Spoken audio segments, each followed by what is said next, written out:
Yep. Yeah. Awesome. So, hello. Welcome everybody, and welcome to Dungeons and Dragons. I am Noronok, and once again, I will be the dungeon master once again. Unfortunately, Bree will not be with us this time, so I'll be taking over for him as dungeon master. I've taken over for him as his character. And another good news, we got a new player as Apparatus. Everybody, meet Serenity. Serenity, right? Yes. Awesome. So I had to caught up on everything that transpired with this character. So, without further ado, let's do a bit of recap. On the last adventure, so immediately after after the lightning rail and the Divini, and having to jump through enough hoops and red tape that will make Lonnie feel like that they're in hell. You went to another place, to the Fort Bone, and any bone puns I will laugh.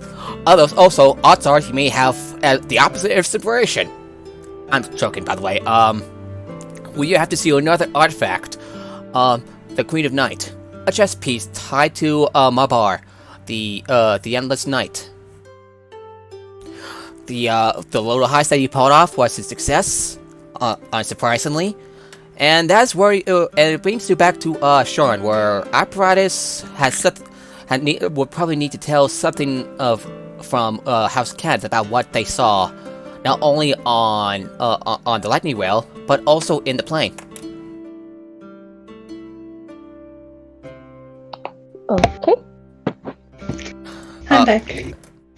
Hello, Finfire. Sorry Hello, Finfire. I just did a bit of a recap. So before we officially begin this adventure, so give me a second. So, Apparatus, you stop by one of the conclaves of House Kenneth in Sharn.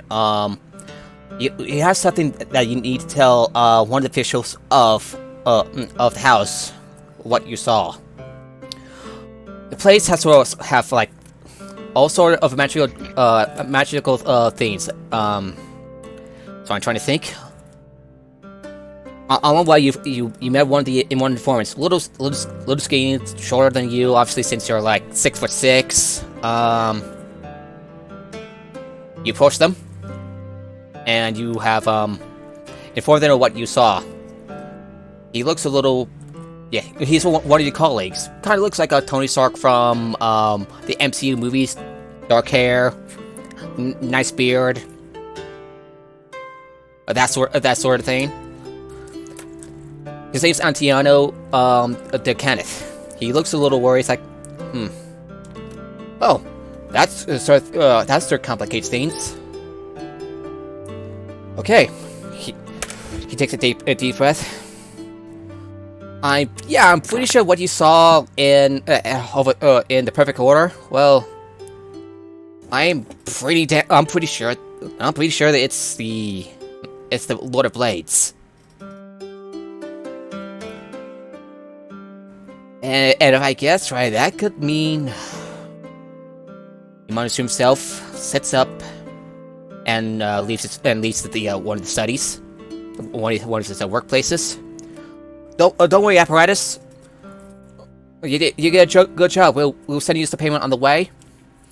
I would like you to, and we'll give you a bit of good bonus. I'd like you to put down, say, 25 gold on the character sheet. I'll put that down as well. Okay. Okay, 647, 667, 672. Alrighty, now that we're all caught up. Oh, sorry, just had to like replace everything, so. And with that, let's get to the story proper. As soon as I scroll it all the way down, your next assignment brings you to the city of Theolos, in the north of the nation of Thrain. Laura, your handler from the Clifftop Adventurers Guild, has sent word to each of you by House Civis Messenger, asking you to meet her at Zurian Plaza for a new assignment. The plaza is surrounded by tall buildings of magically worked white stone in Undarian fashion. Beyond which are high domed Centaurian spires that they host. From a fountain glittering in the sunlight, Lara beckons you over. Ah! So you all got my message. Excellent. I have another job for you. Prophet Faris is looking once more to expand his collection of planar artifacts. Exciting, isn't it?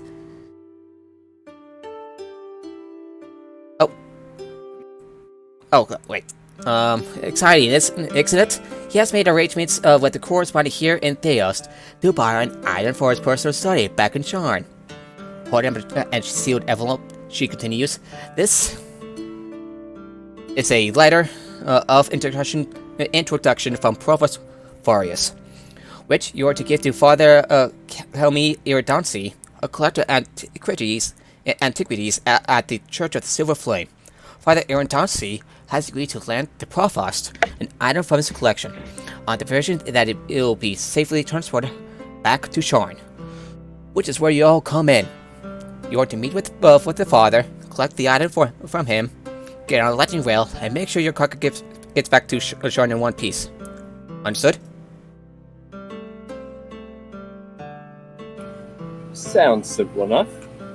Indeed. Did you say the Church of the Silver Flame? Yes, we are in Thrain after all. She smiles. Right. So I suppose you have some and- questions. Or I gonna just kind of like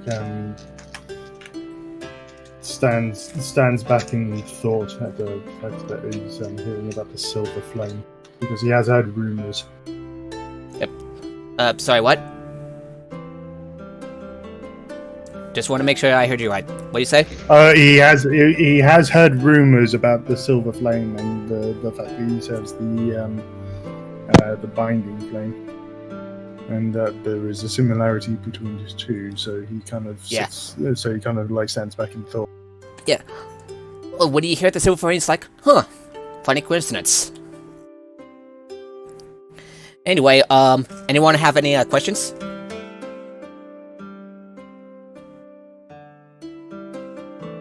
When Apparatus was told that the entity that they had seen was probably the Lord of the Blades, would they have, or could they have, searched for a book or any sort of information about this entity? Go ahead and roll a history check. Nope.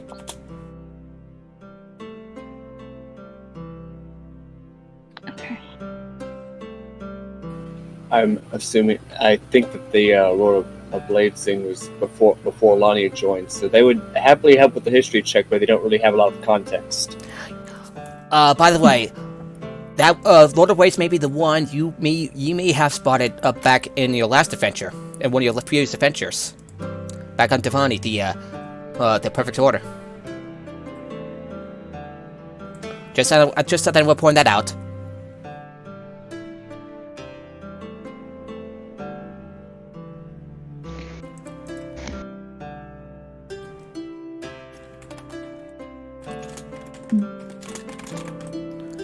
Alright, so where'd you go for your history check?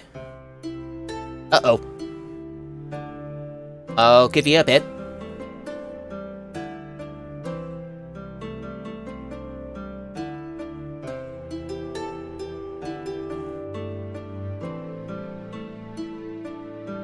Hello? Hello? Mm-hmm. Hello? Just still here. Can you still hear me? yeah, I can hear you. Just Okay. did you like mute yourself by accident? No. I don't think so. All right, so what'd you go for your history check?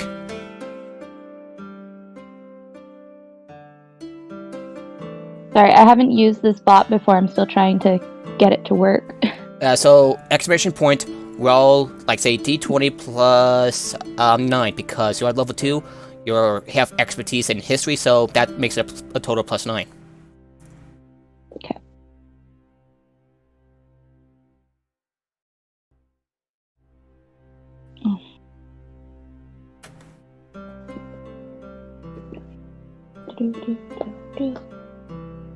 Nope.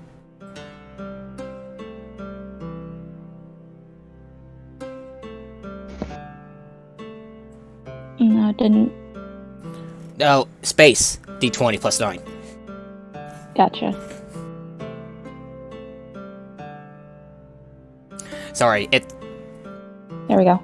Oh, okay.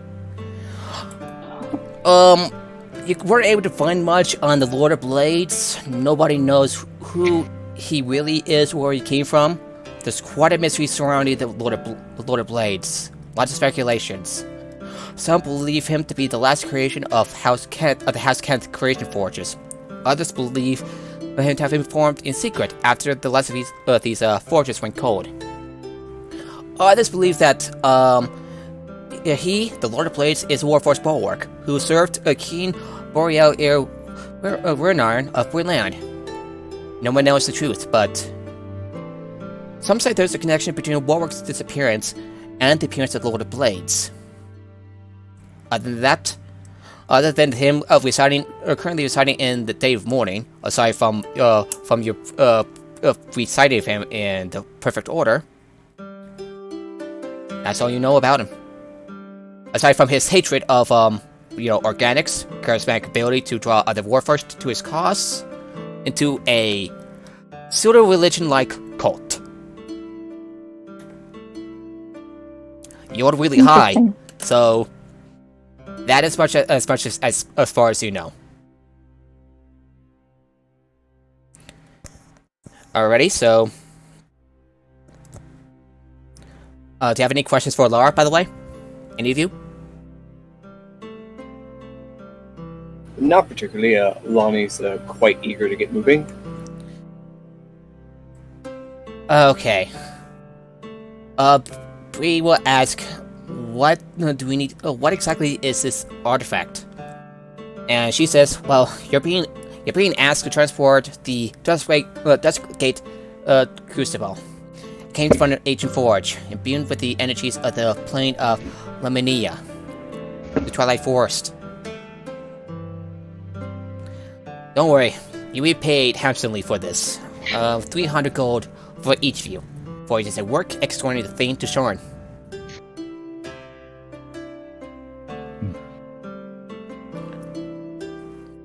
Any other questions? Does this artifact need any special handling? Not that I know of, but get this from me. I'm not sure why the Crucible requires an escort. Not sure because it might be more powerful than the 12 of us might realize, or someone might try to steal it. I'm not quite sure. Maybe Lonnie has an idea why. Can I do an Arcana check? Go ahead.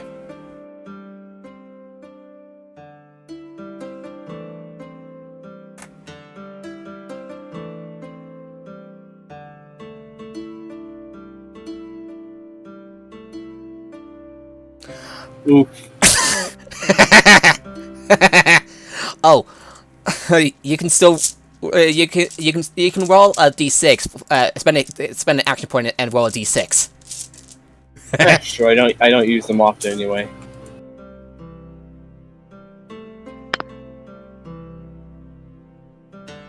Okay, so 16. Well, I can tell you about the Twilight Forest. That okay? I'll settle for it. Okay, so Lamania is a place of raw and unbounded nature, completely untouched by civilization. Despite being called the Twilight Forest, every type of natural biome is contained within this plane, with rolling hills, breathtaking mountains, and wide oceans as kind as its forests. When Lamania is conterminous with Eberron, the power of nature grows. Especially in regions of unspoiled nature, plants grow more verdant and animals breed more perfectly. That is much as you know about how this artifact is tied to the plane.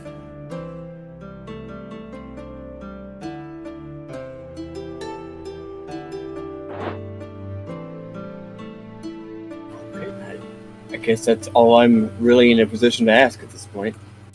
Yeah, that is much as you know. Not much about the connection between the artifact and the plane. Any other questions? Are we likely to encounter anything specific on our journey, or? Like I said, I hate being uncertain about this, because otherwise I would have warned you ahead of time. Ooh. Thank you for the follow, Mr. Rudd. Mr. Rudd, nice name. I just wanna, she says, just wanna let you know that this assignment might be riskier than it appears on the surface. Be on your guard.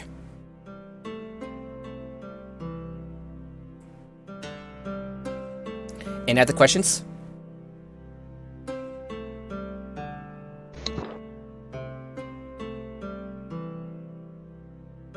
I got nothing. Alright. If you're wondering where you can find the father, he can usually be found at the Temple of Blessed Ascension in Faltro's Gate. You can find St. Faltro's Gate is a stone gate on the south side of Syrian Plaza. You can find the temple to be a large building with a tall silver dome, easily visible from the plaza. You just need to navigate a few side streets in order to reach it. Been there a couple times. Should be easy enough for you. She grins.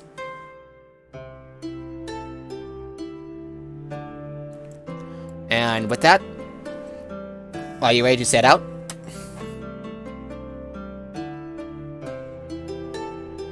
As ready as I can be. Alright. I'm always ready. Yeah. Apparatus?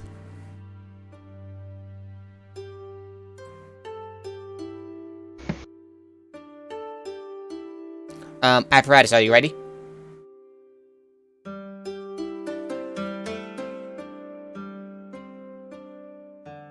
Right. Oh, shit.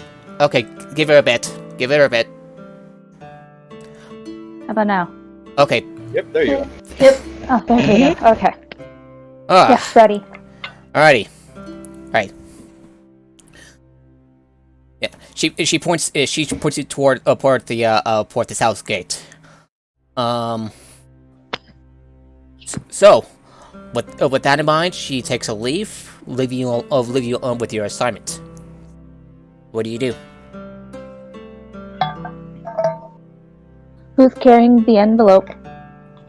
Oh, Or and the letter. before she leaves, she tells you, I haven't read the letter, but the prof sealed it before he gave it to me. So, don't think about looking into it when we leave. So we have no confirmation what it actually says. She glares at you. It's sealed personally by the Provost Farius, and it's a private correspondence. With the violation of client privacy, that would cause leave a black mark against our reputation of our dear guild. If you want to know more, ask the father.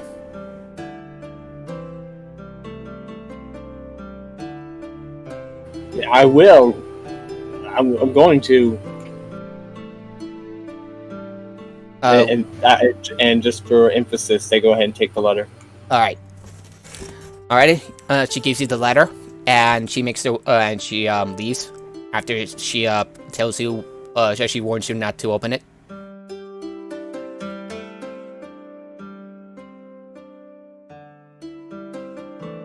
I stuff it in my jacket pocket. Alrighty.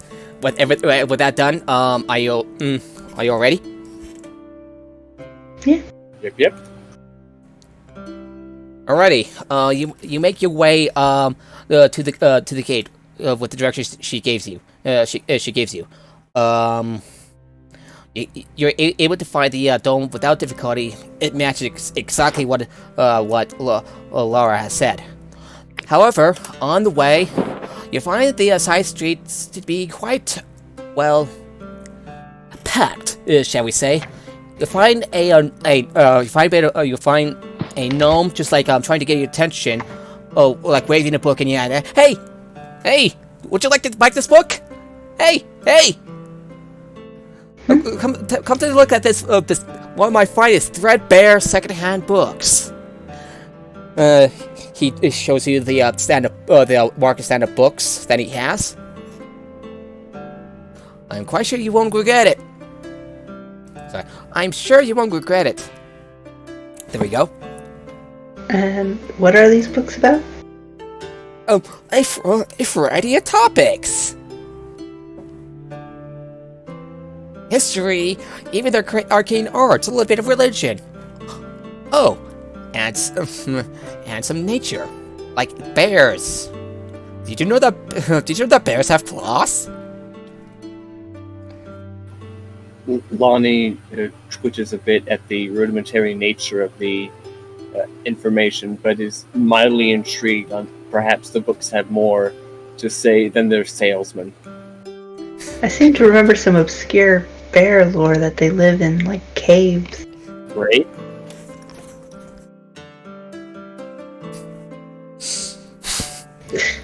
Such dumb people. Sure. Let's take a look at the books real quick.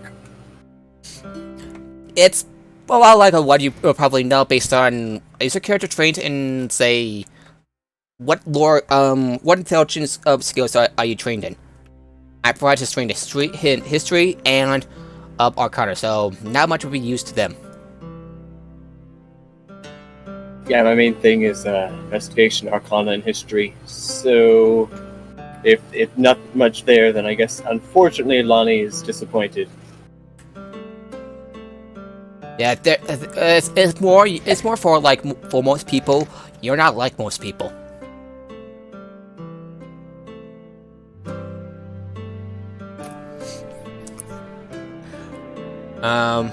Who is trained in perception? Lonnie is. Alright, we will also roll a perception check. And rolls... Oh, whoop, wrong one.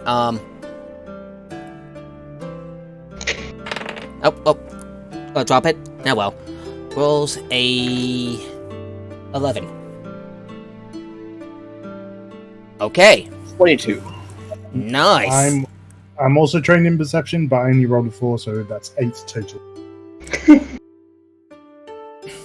You have this weird sensation that you're being watched. Lonnie, look behind you, and you find a human-sized figure in a maroon colored cloak, watching you from around 100 feet away. Soon as it looks like whoever was there realized that you've been spotted, and they dug into an alleyway.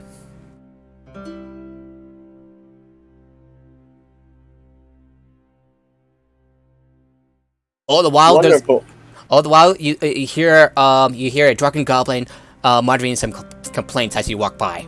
So, what do you do?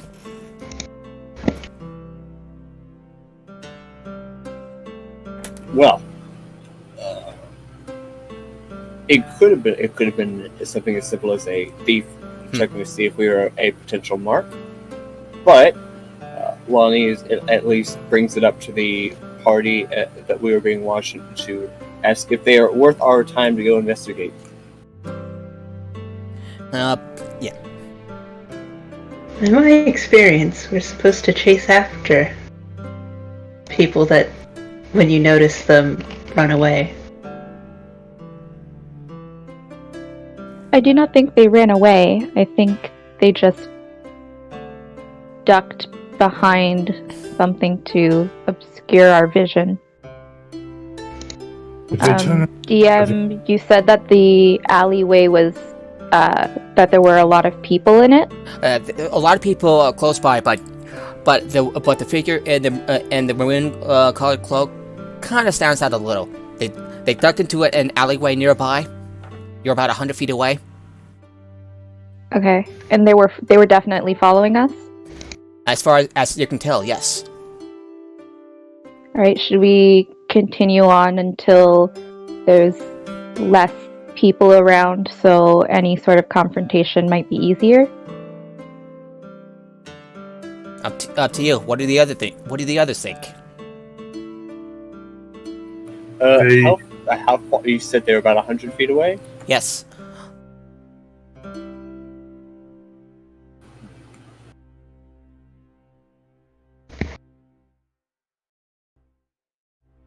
Hundred feet away is quite a distance. It is. I have an idea, but it would require us to get closer. If you think they are a threat, then we go after it. If you don't believe there is a bigger threat, then we will continue on. And all of my cop instincts say chase. Like a dog. How much closer do you need?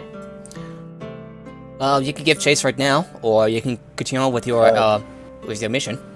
Lonnie was going to potentially get try to spook them out by getting close enough to cast minor illusion, and then see if I can put the illusion in the alleyway to see if we can spook them out of it. All right. You use an illusion spell. Okay. Yeah. I'm gonna. The illusion is going to be of myself, of course. Swinging it. The illusion is going to be swinging around their arcane focus, being very bright and basically disruptive as much as a soundless illusion can be, to see if I can get the person to get out of the alley. Poof! An illusionary copy of you appears at the alleyway. Oh, one of the passersby react just like, "Whoa! Where did that come from?" But otherwise, no one else reacted. Nothing popped out of the alleyway. So they either have good sense to keep composure, or they've since retreated elsewhere, or yeah, I guess those are the two main things. So the question now is, do we continue forward, or do we allow this interruption? Why you're musing about what to do next? You hear someone saying, "Sail, necklaces, bracelets, all bearing the symbols of the silver flame, all out for you at a low price."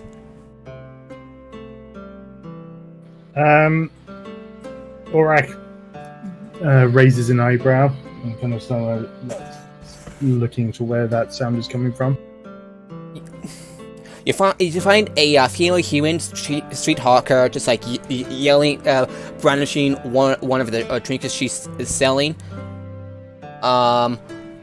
Just like waving around to anyone hoping to get their attention. I look at one of the trinkets, and does it look realistic? Does it look like a symbol of the secret? Roll an insight check.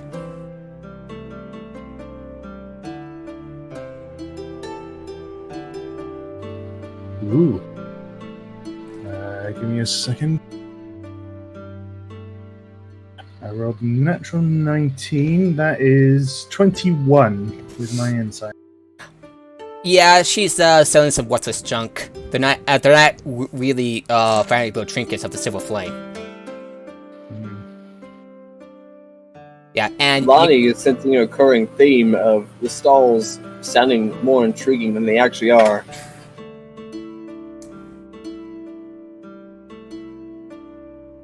Why do you sell these things?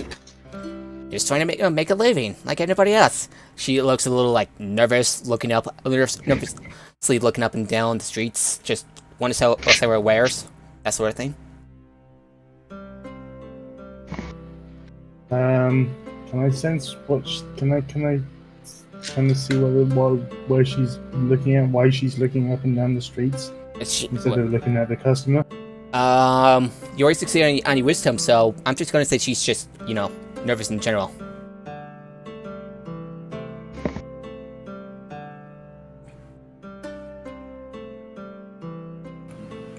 To others, this would seem blasphemy. Blasphemy? Blasphemy? Oh. Okay. Oh, she as she takes her she takes the stuff, closes her stall, leaves. And that's how an orc deals with junk sellers. He returns back to the party and says, "Right, whoa. Alright. Anyway, are you ready to enter? Are you ready to go to the temple? Yeah, let's keep moving. But as we go, I'm going to go ahead and every now and then do a search action, keeping an eye out on the figure from before. Okay, so we're gonna move to the next scene, so give me a second. Music time!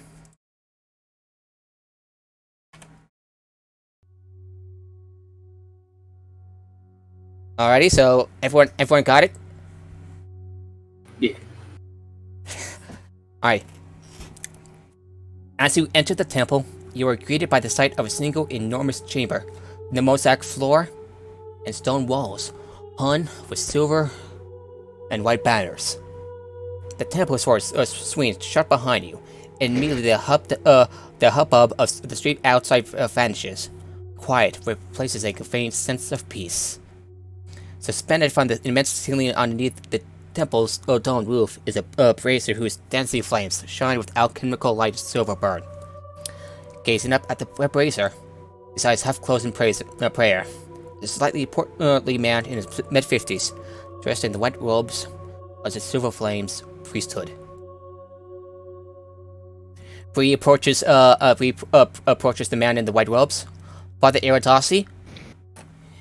The father looks up, his eyes open, and says, "Ah, I assume all of your pilgrims." Lonnie goes ahead and shakes her head. No, more like delivery men. They take out they hold a letter in their hand. Oh, from the provost? He takes the letter you give him. Oh. he stops praying, stands up straight. Oh. I see you're here for the artifact. I am Father Eridancy. I suppose you're here to collect the crucible?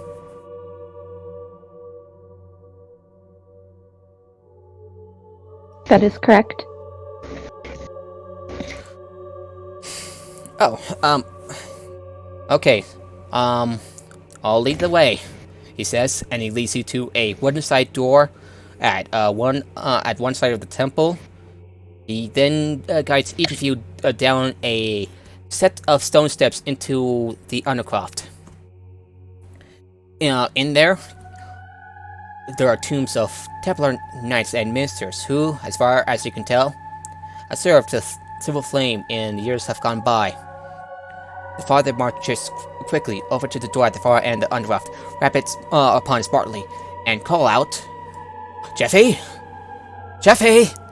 Open up, it's me! Our pilgrims are here, from Sean are here."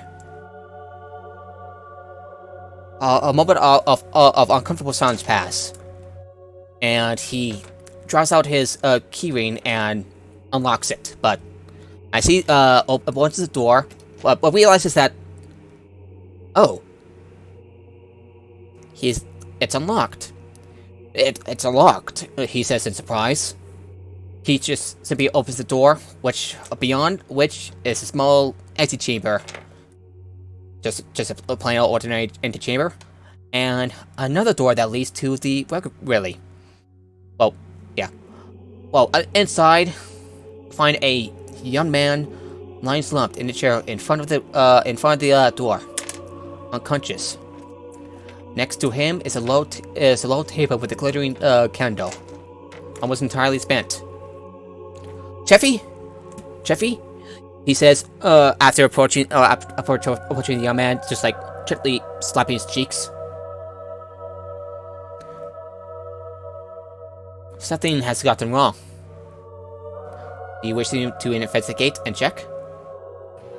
Yep, this sounds like a good time for investigation check. Yep. Apparatus. You have a feat that lets you give out a bonus based on your proficiency bonus, but you need to roll a history check if you want to help. Okay. So roll a history. Roll a history check. Odds are good in your favor.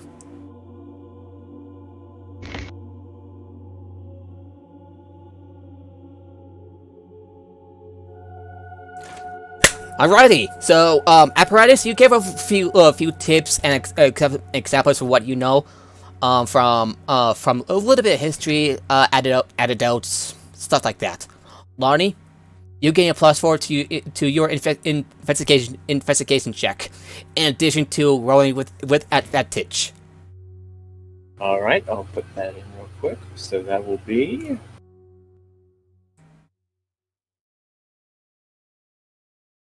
So 26. On the floor next to the unconscious acolyte is an uncorked skin, which has dribbled a thin violet liquid. The acolyte has been drugged, and the now glittering candle suggests he has lain there unconscious for some time. Clearly, they need more stringent rules on not drinking on the job. The fire that just silently glares at you. Oh, with a frown on his face. Can we tell that he's merely unconscious and not in danger of dying? Not poison or anything? Roll a medicine check.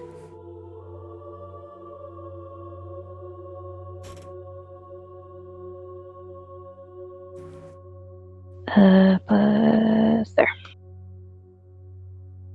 Nope. You don't find anything odd. But you can roll a d6 and to make up for the roll a d6 after spending an action point. That's one of the house rules.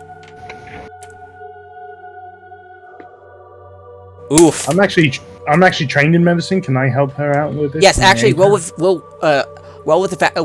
make another roll since he's helping you with advantage. Okay. Yeah. So apparatus. I just want to make sure. Am I speaking clearly? Mhm. Oh, good. That's what I'm worried about. No, you're fine. So far, so good, huh? Yep.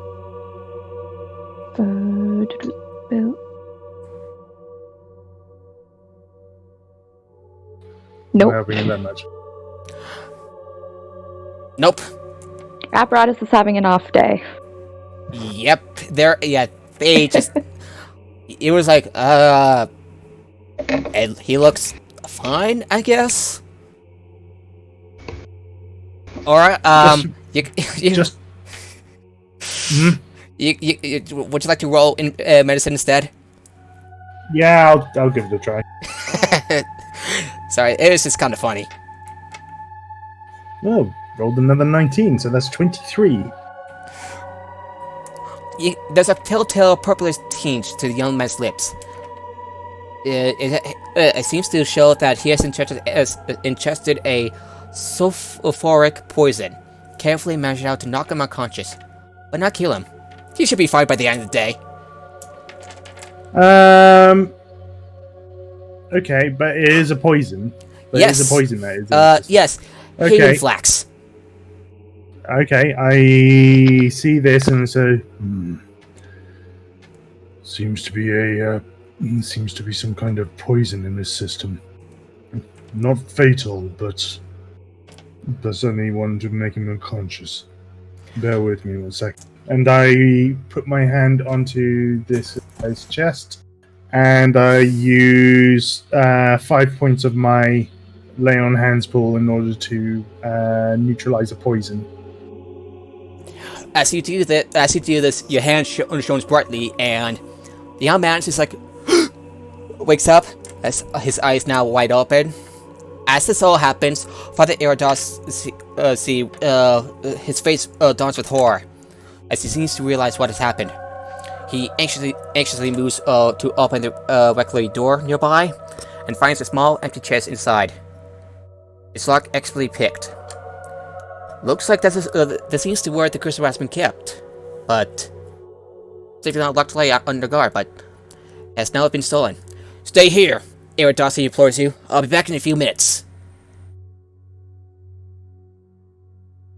A few minutes later, wait. And before he says that, like, Jeffrey's eyes, Jeffrey's eyes, like, struggle to gain focus as he regains consciousness. Looking at the gathered party, including, the father, he's just about to leave, but stops when Jeffrey's, regains consciousness. Father, I'm so sorry I came to the temple of sorry to open up like I always do. Only today, there was a woman standing there, waiting by the door. I couldn't get a good look at her under the maroon cloak she was wearing. But she seemed so friendly. Father, I didn't think... She said she wanted to come in to pray, so I bid her welcome to the temple. And she went to the benches to sit down. I was setting up the church and lighting the silver bird, Father, and I think she was seeing water skin. I haven't filled it yet, and she called out, "Here, brother, let me fill that for you." I thanked her for her generosity. He came down here to take my post. I don't remember what happened after that. I'm sorry, Father. I should have been more careful, he adds, dejectedly. The father nods. It's alright, son. You had no idea. Now again, stay here. I'll be back in a few minutes. He leaves for real this time. And whew! So you take a few minutes to take a breath. And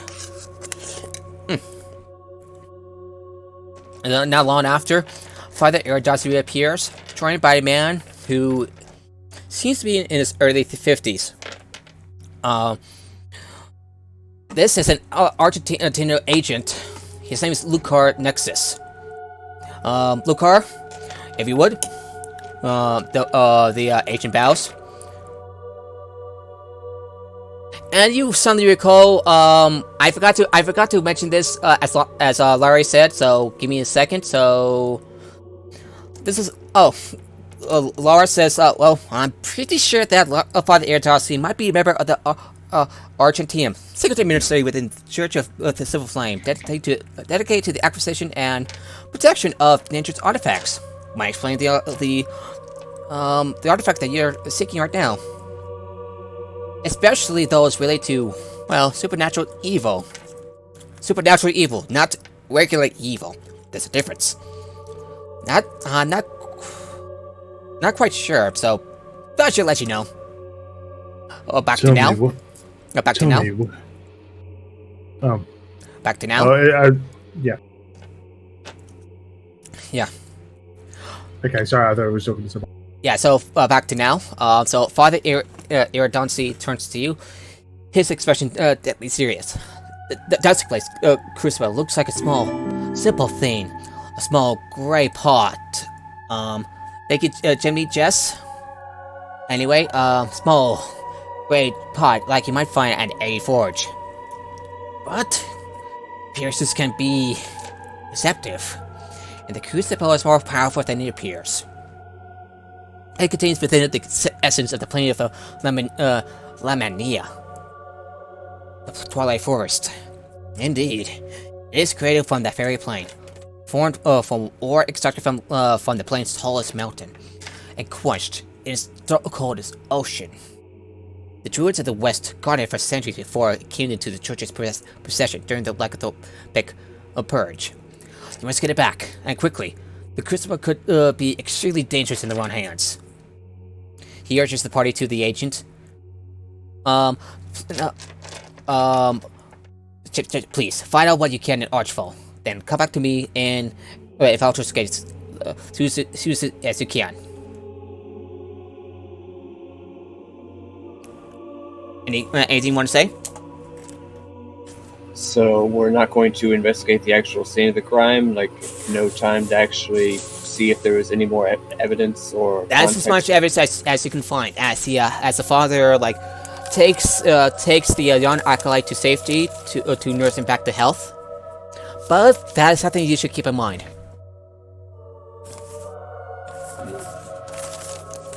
Alrighty. I'm gonna switch music over, so give me a second.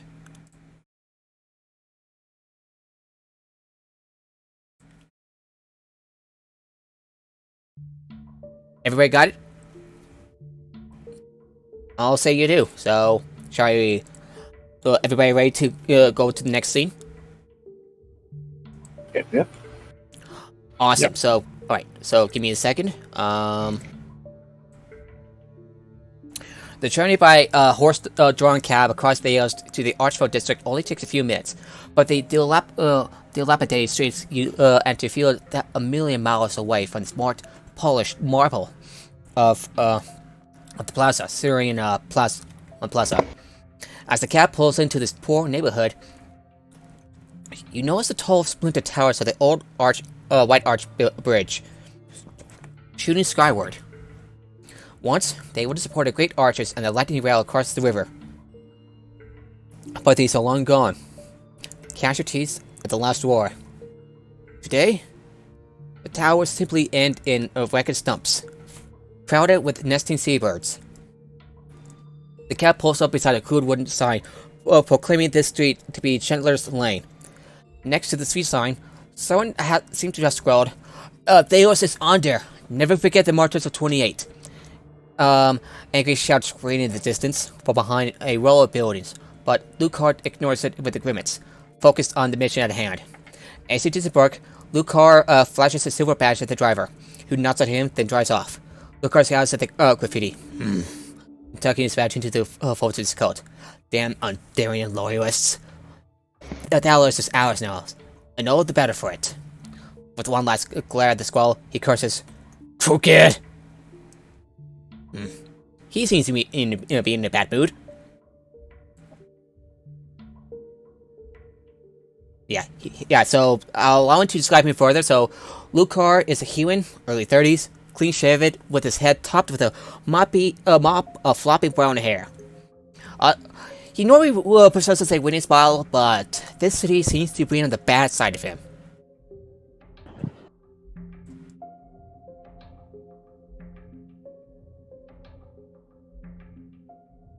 Hi. Alright, so... would you like to ask him some questions? Because you probably want to know why he's in a bad mood. Well, normally Lonnie would, but or rather, Lonnie would usually leave this to Bree since they are the usual talker. Yeah, Bree approaches Lucar. Something wrong, sir? Yeah, along wrong. Well, if you haven't known, well, you probably know that was as part of the nation on there, just before the last war broke out. About 70 years ago, 296 at YK, our forces across Scion's Sound and took the city. The Andarian army spent the next few years unsuccessfully attempting to recapture Theos, with its population still fiercely loyal to Andar, and the young regent Marlix formulating their own plots to overthrow Danish rule here. He scoffs before continuing. And if you're wondering about why one of the signs says, remember, never forget the martyrs of 28, there was an attempted revolution by the commanders of Theos, but didn't end well. They were rounded up and executed for treason. While the rages on, many of Theos kept alive this hope that the city would be recaptured and made a part of Andar once again. But that didn't happen. Last war ended, but the city still belonged to us. Especially with the Treaty of Throathold officially recognizing that as part of Thrain, so...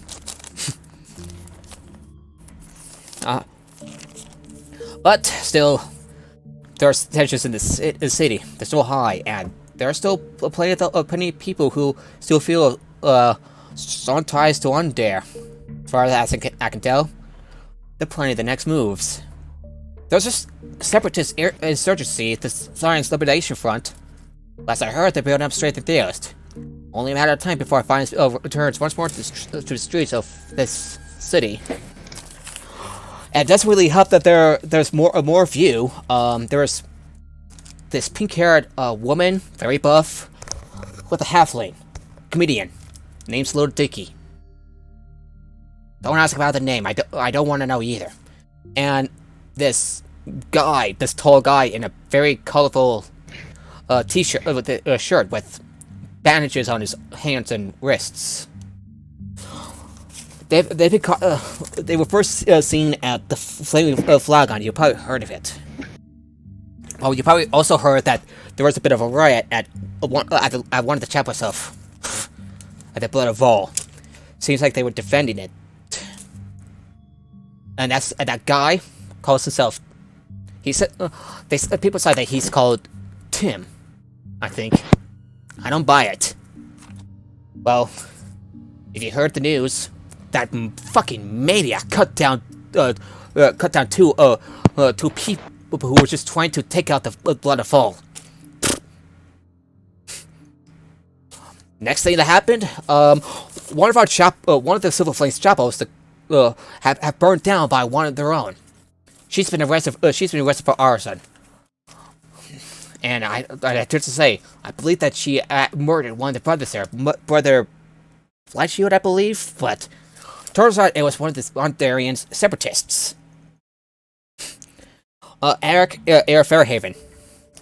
Nice guy, bit cocky, but I feel sorry for his grandmother though. Must have broken her heart. As far as I know, these three are causing some sort of trouble in Lightless.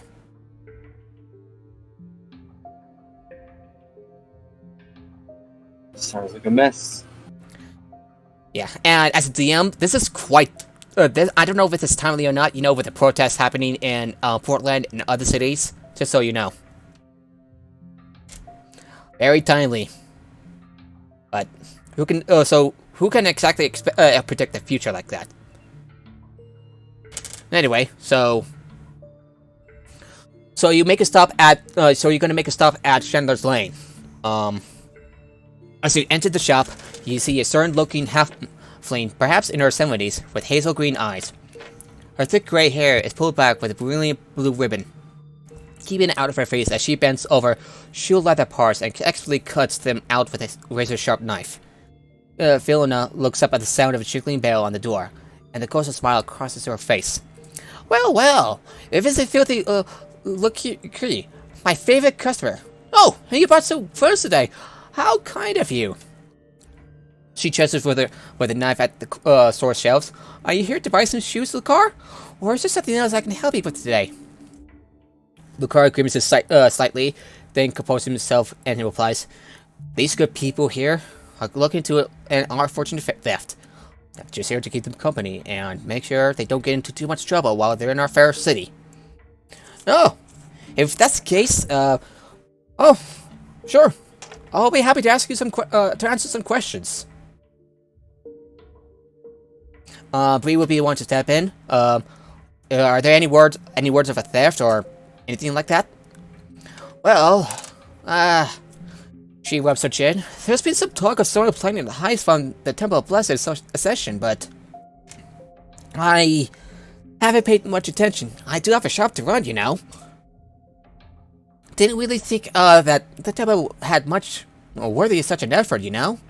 You get what I'm saying? A church? Alright, anybody else want to ask?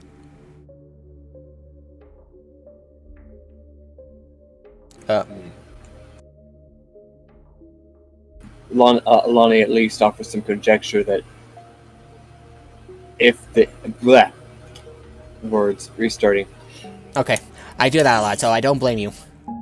Anyways, Lonnie does some conjecture that while they don't necessarily know, they can assume that the thieves they're pursuing may have first attempted to break into other churches, not necessarily knowing exactly where the artifact was. It could have taken them a few tries. That? I haven't thought of that. Anybody else?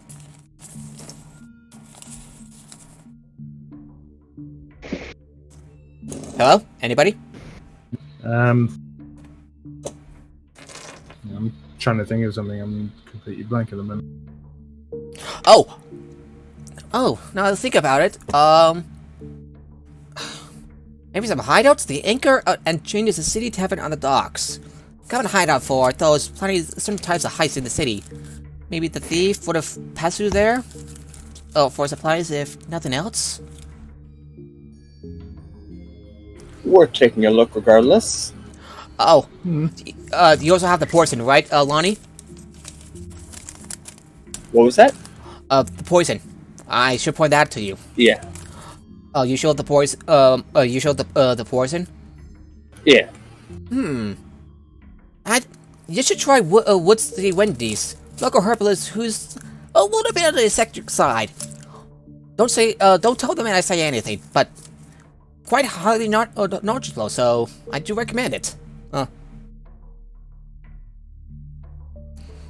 Okay, where to first, the herbalist or the dive? Yeah. So Bree will ask, what about how quickly would a thief smuggle things out of the city? If I were the thief, I would try to vacate the city quickly as possible. Let the Orient employees hang out at the White Arch dance hall in their spare time. Maybe they might be able to help?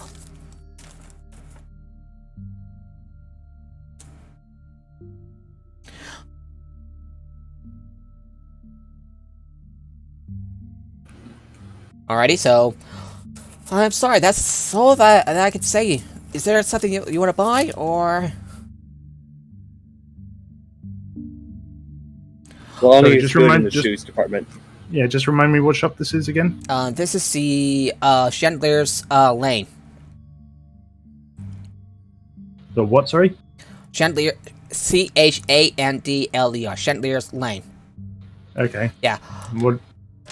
The What kind of shop is this? Is it just like a general sales shop, or Yeah, is it I think it was a Just a- cobbler. yeah, just your regular shop. You will recall seeing the black painted wooden shop front bears golden lettering in both common and elven script, reading V, Vario, cobbler, printer, and locksmith. So, pretty ordinary shop. Okay. Alright. The agent taps it on the shoulder. Looks like we got as much as we need. Alright, Vilna, we must take our leave. Time is of the essence, right? Of course. She nods with a smile. Stay safe. Alright, are you ready to continue your investigation? Sure. Yep. Alright, as the afternoon light lengthens, you can hear the shouting earlier has abruptly erupted into anarchy. The wind carries the sharp scent of smoke and the crackles of fire, and the opposing calls of "Undared dares!" and "Stand down!" echo through the district. It seems like the tensions between the Undaring lawyers and the Drainish authorities have finally hit a breaking point.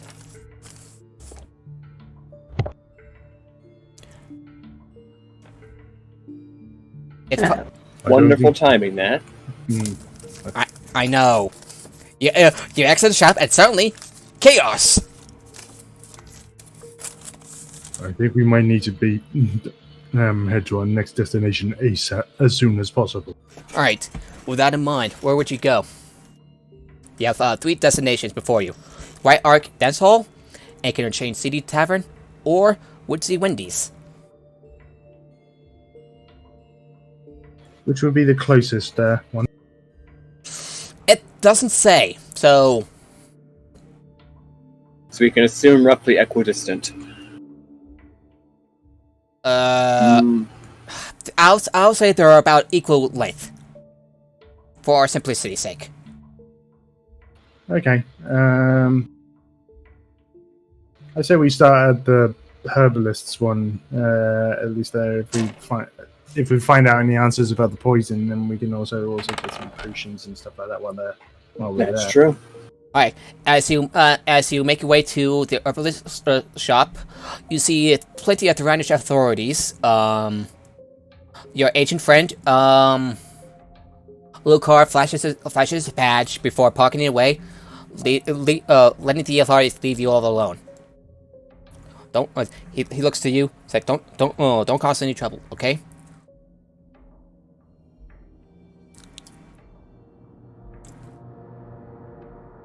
This small shop, squeezed between two larger ones, have a low display window in front with various herbal connotations and poultices. Enough for Fiona. You would have likely overlooked the small, unremarkable source front.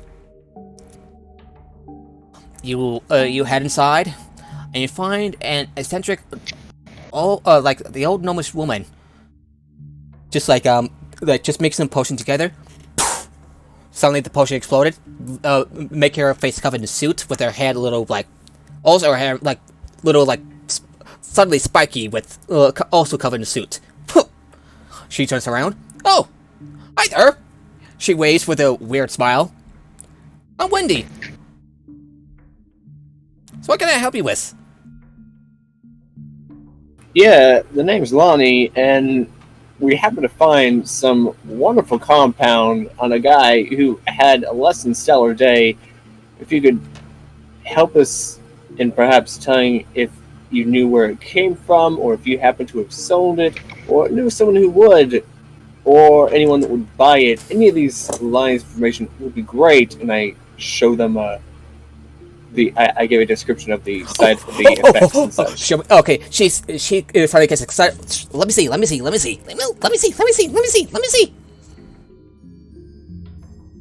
It's very exciting. I agree. Here. So it is Haven Flax. Potent sleepy drug from the Eldin Reaches. Takes a certain expertise to use the correct dosage. She gives you back the poison. Also great if you have insomnia.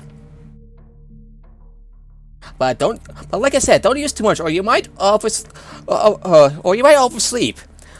I know a guy named Ash one time. He has a prosthetic hand. Gave him a bit of a potion. Last time I heard he went to a cave to take a nap. Hey, he overslept, and other than some slight embarrassment, he's fine. Oh, I thought this was going to end up in a joke, like he woke up 3 years later. He would have starved to death. No, magic. It's, Alright. Well. So, is there anything you'd like to do? Or do you want to take your well... Alrighty, so... At the very least, we know that chances are that the thief had to have scouted out the location at least once or twice to get a bearing on the priest's apprentice's height and weight. Otherwise, the dosage either would have been ineffective or lethal. Indeed. Looks at you. Lonnie says, that seems like we got enough information here. Shall we go?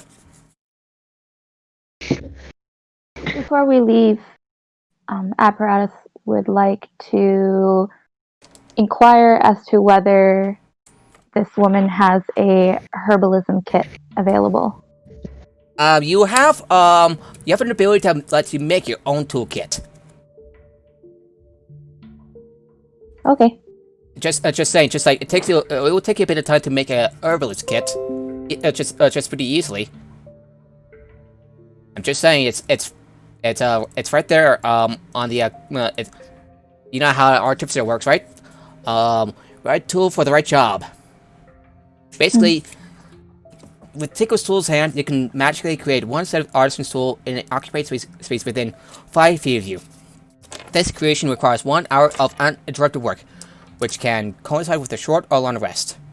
Though the product magic, the tools itself are non-magical, and they vanish when you use this feature again. That's nice. It may still be worthwhile to have a tool, to have a herbalism kit you don't need to spend an hour making. or that won't disappear when I need to make something else. Yep. Oh, you need an Herbalism Kit? Let me check the... it will cost you about 5 gold. That's fine. Alrighty. I would like to purchase it. Alright, I'm gonna take 5 gold off the character sheet. 660... What is the pricing for health potions? Health potion? Potion of healing. A potion of healing, eh? I'm gonna say, I'm gonna roll T6. Since buying magic items cost, half as much, I believe. 4 times, 4 plus 1. 20 gold. Great, I'll take 5 of them. Alrighty, take 100 gold off your character sheet. And she gives you the potions.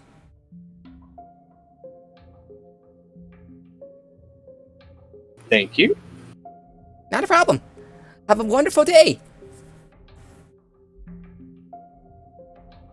Alright. You have, you got 2 more destinations in mind. The White Arch Dance Hall, and the Anchor and Chain, a city tavern.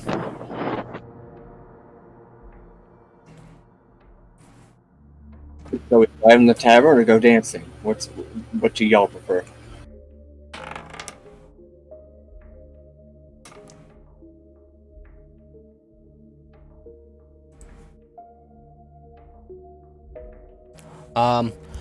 Princess, I'm with you wherever you go.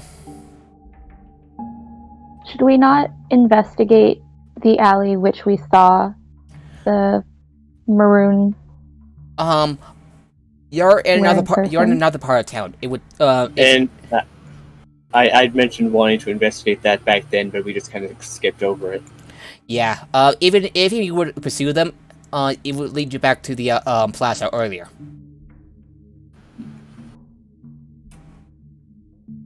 Alright, so you have 2 more destinations. Where do you like to go? Tavern seems as good as place as any. Yep.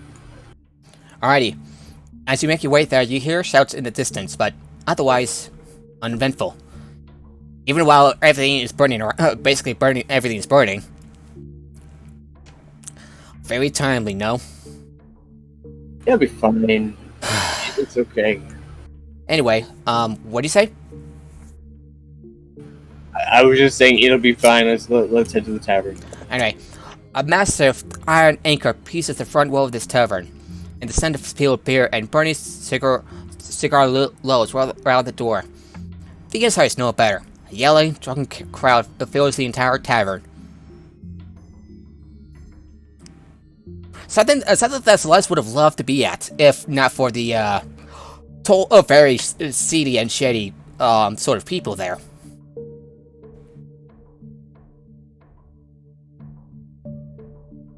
So, so what do you do? Lonnie, can Lonnie do a investigation check to see what information I can dig up from the people around? I'm gonna say you can roll a yeah. Actually, I'll have re-roll a persuasion check. Thankfully, his goes pretty high, so. Oh yeah. Okay, so 16 plus 7, 23. He's able to get loosen some tongues. And this is what he has gathered. A gang of thieves from out of town. Well, one of the shady people with missing a limb, missing an eye. Dark skin. She looks up to you and says, "There's a gang of thieves from out of town. They've been seen in the towns of Archfell over the past few days. They've been talking about some crucible in the gateway. Don't know shit."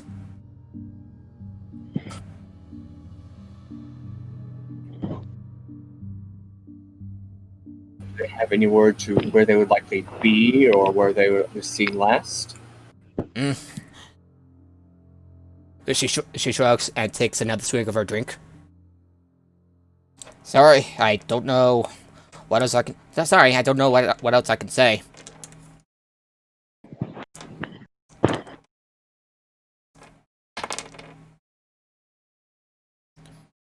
Alrighty, so what was that? Oh, I thought I heard something. So anyway, so you went to so without one other destination, and more information in mind, there's only one left: the White Arch Dance Hall. On the way, like before, only shouts in the distance. And when you made it over there, you see a broken white arch hanging over the door of this building. Loud music is coming from behind the closed doors, even amidst the growing riots. Riots, sorry. You walk through the doors to see a lively crowd. It's pretty easy to pick out the Orion heirs, richly dressed with their unicorn crest on the backs of their tunics. Bartender behind the modest bars nods a sudden in greeting you as you walk in. Now this is the place where Celeste would like to be. Just saying. So, what do you do? It's good asking people. It's good seeing if there's any evidence of the presence of the thieves in the past. If there's any word of recent thefts, etc. Would you like Bree to talk his way in? Sure. That's a 15. He succeeds. He's able to ask around politely, and one of the this is what you've learned. There is a woman in a maroon cloak who's been inquiring about a one-way trip to the Sea of Passage on short notice.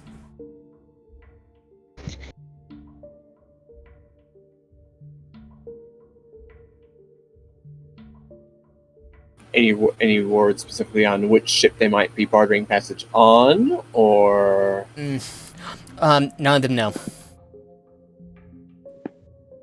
Well, this seems like a good time to take advantage of a bit of background, see if I can dig up anything for local ships and such.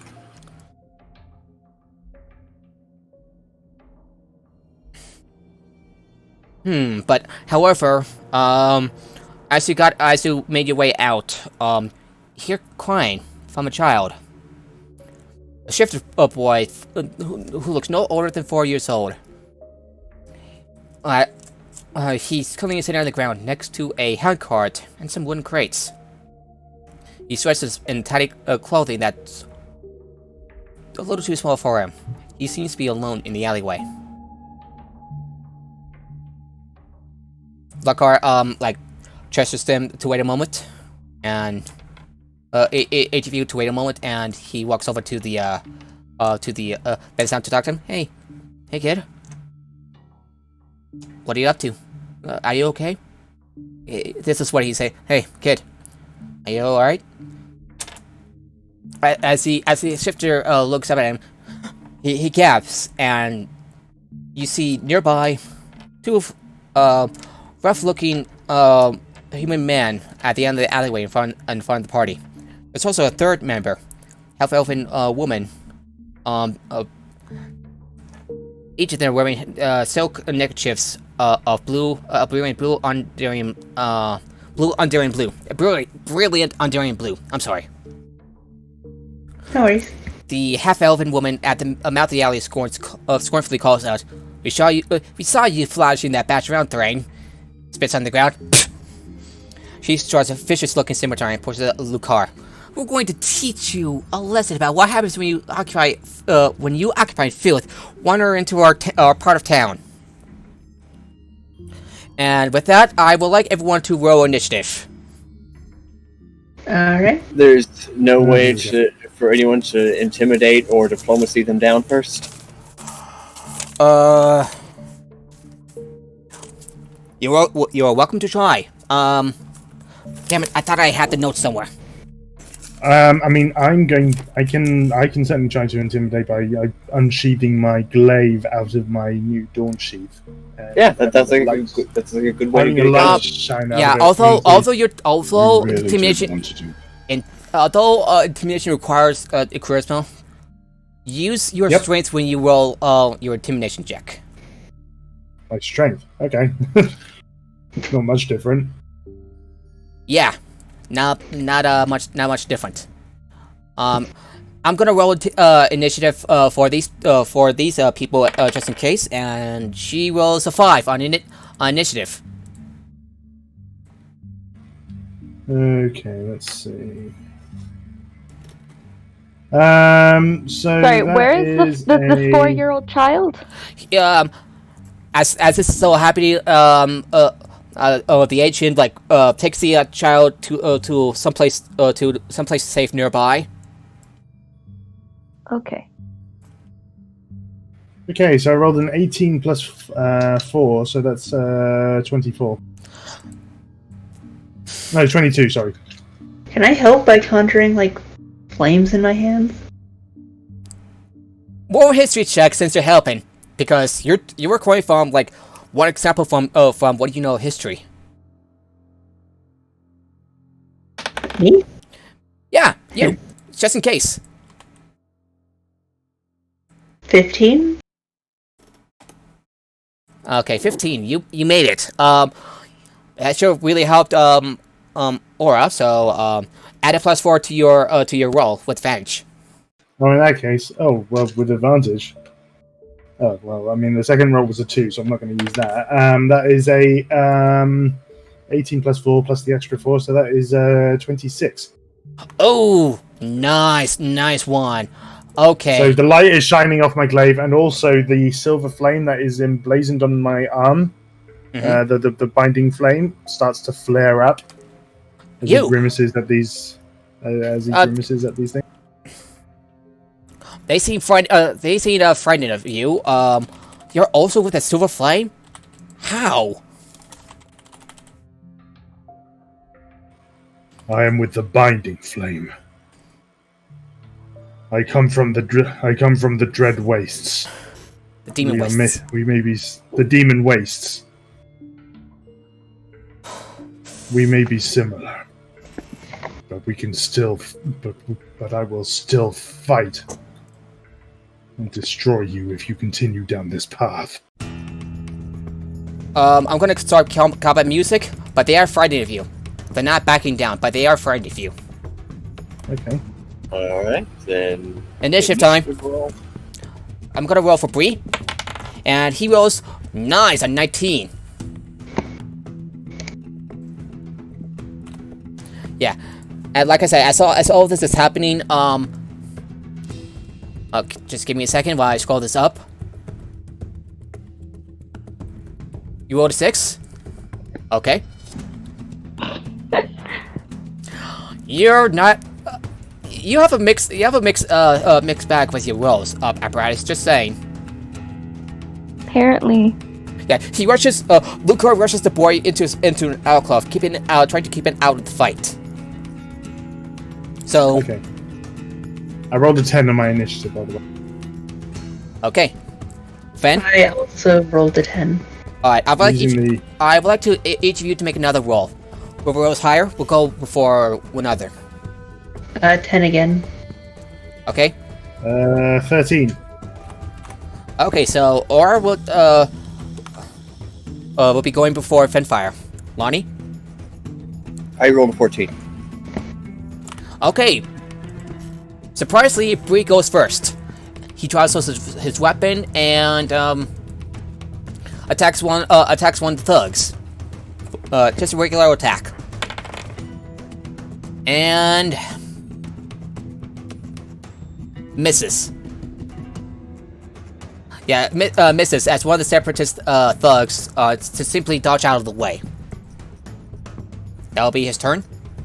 And I believe Lonnie is up. Lonnie? Alright, and you said that the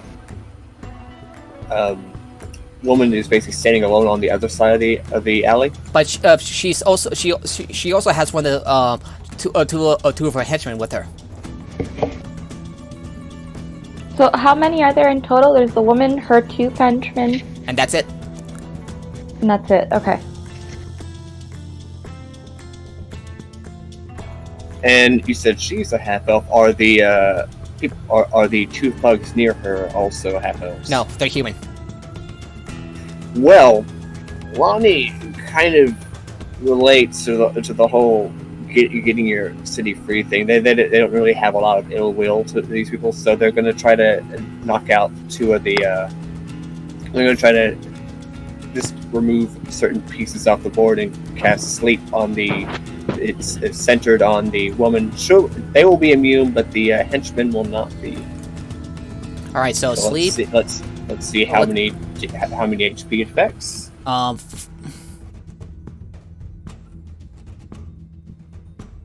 23 HP worth. Not enough to keep them asleep. It's not enough. You see, two of the humans like flicker their eyes, but shakes it off.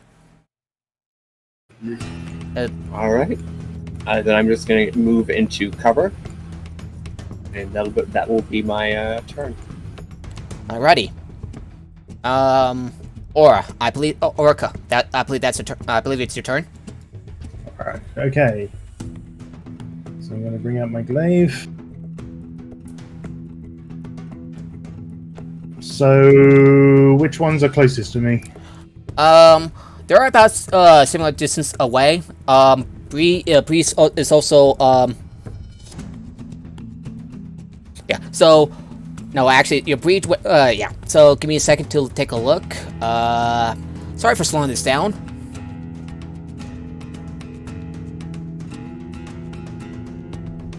Yeah. So they're standing pretty close to one another. So.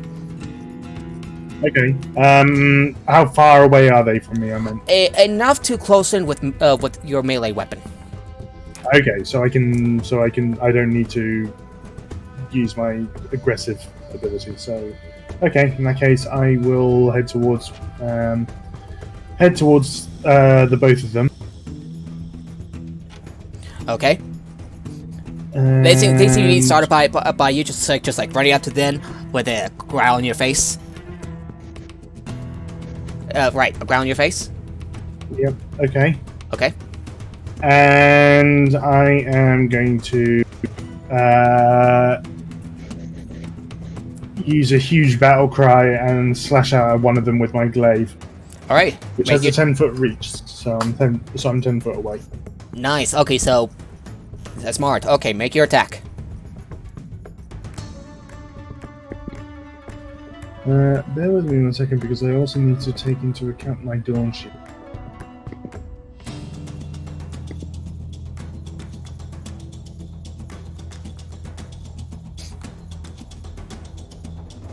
Oh, it only affects undead and things, so that's okay then. Okay.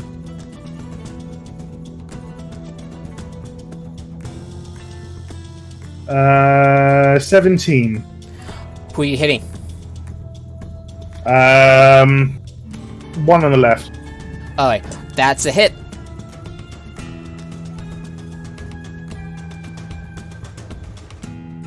Uh, 9 points of damage. Yeah, you managed to graze one of the thugs with your weapon, and was like, "What the shit? Ah! Ah!" Would that be your turn? Yeah, that will be it. Alrighty, Finn, you're up. Staying plenty back, I'd like to cast Heat Metal on the scimitar the half-elf holding. Oh, that is mean. Okay, I'm gonna take a look. Heat metal does. Yeah, that is mean. So, roll 2d8 points of damage. 6. No, she's does she automatically get 2d8 points of fire damage, or does she need to make a Constitution saving throw? She takes the damage, and then she has to make a con save to hold on to the weapon, That is or choose to drop it. But she has disadvantage on attack rolls and ability checks if she keeps holding it. that is mean. Okay, roll 2d8 points of damage. 6. Her weapon starts to glow red hot, and it's like, yeah, she's like seething her teeth, just like seething in pain.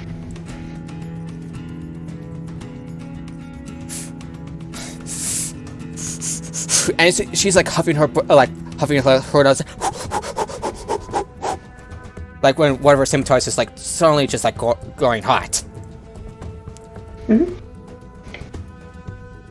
But she's still doesn't holding drop it. it. That'll be on her turn. So would that be your turn?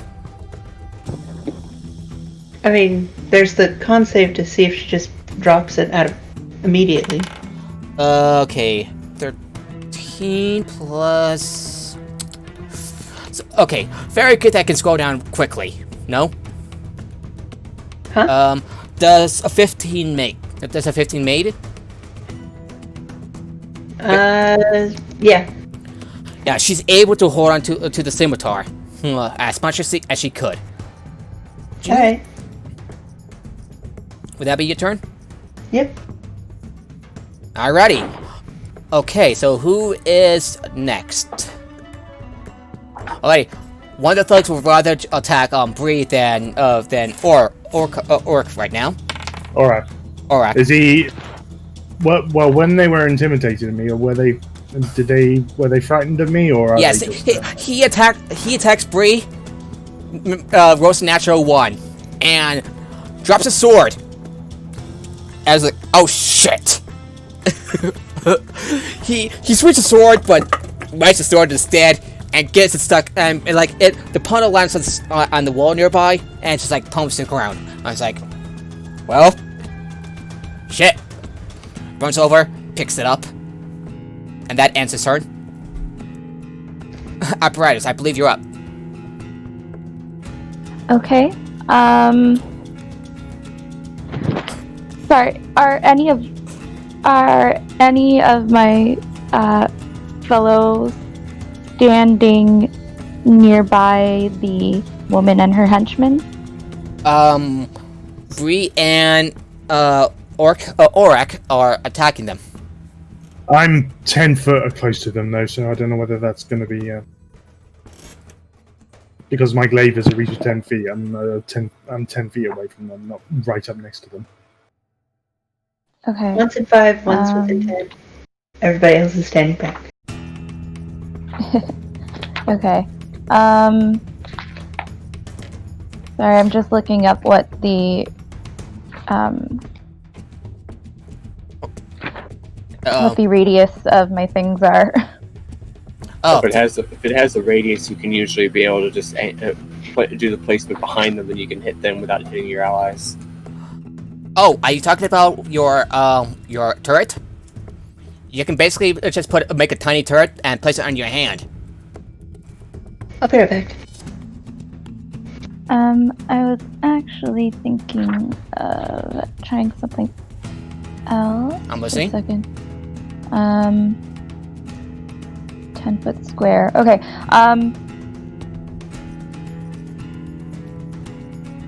Would it be possible for Apparatus to cast Grease as one of their first level spells, but somehow have it only beneath the woman and her 2 henchmen without getting my... Yes, it has a range of 60 feet. Yeah. Okay, so I can cast it so that it's only beneath the 3 of them. Cool. I would like to do... Since you're an artificer, how would you describe, and since artificers channel magic differently compared to other spellcasters, how would you describe casting Grease?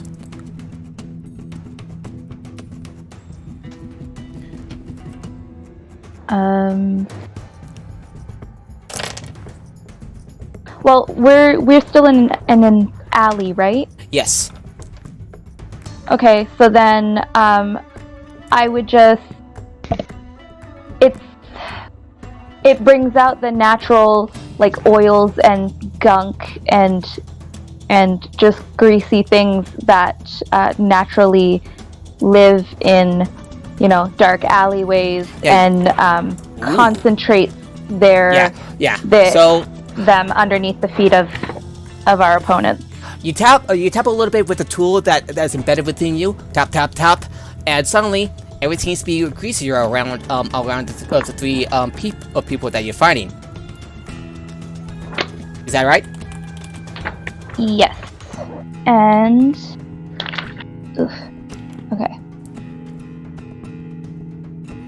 Okay, so then all three of them need to make dexterity saving throws. One of the thugs did not succeed. He flips and fails. Whoop!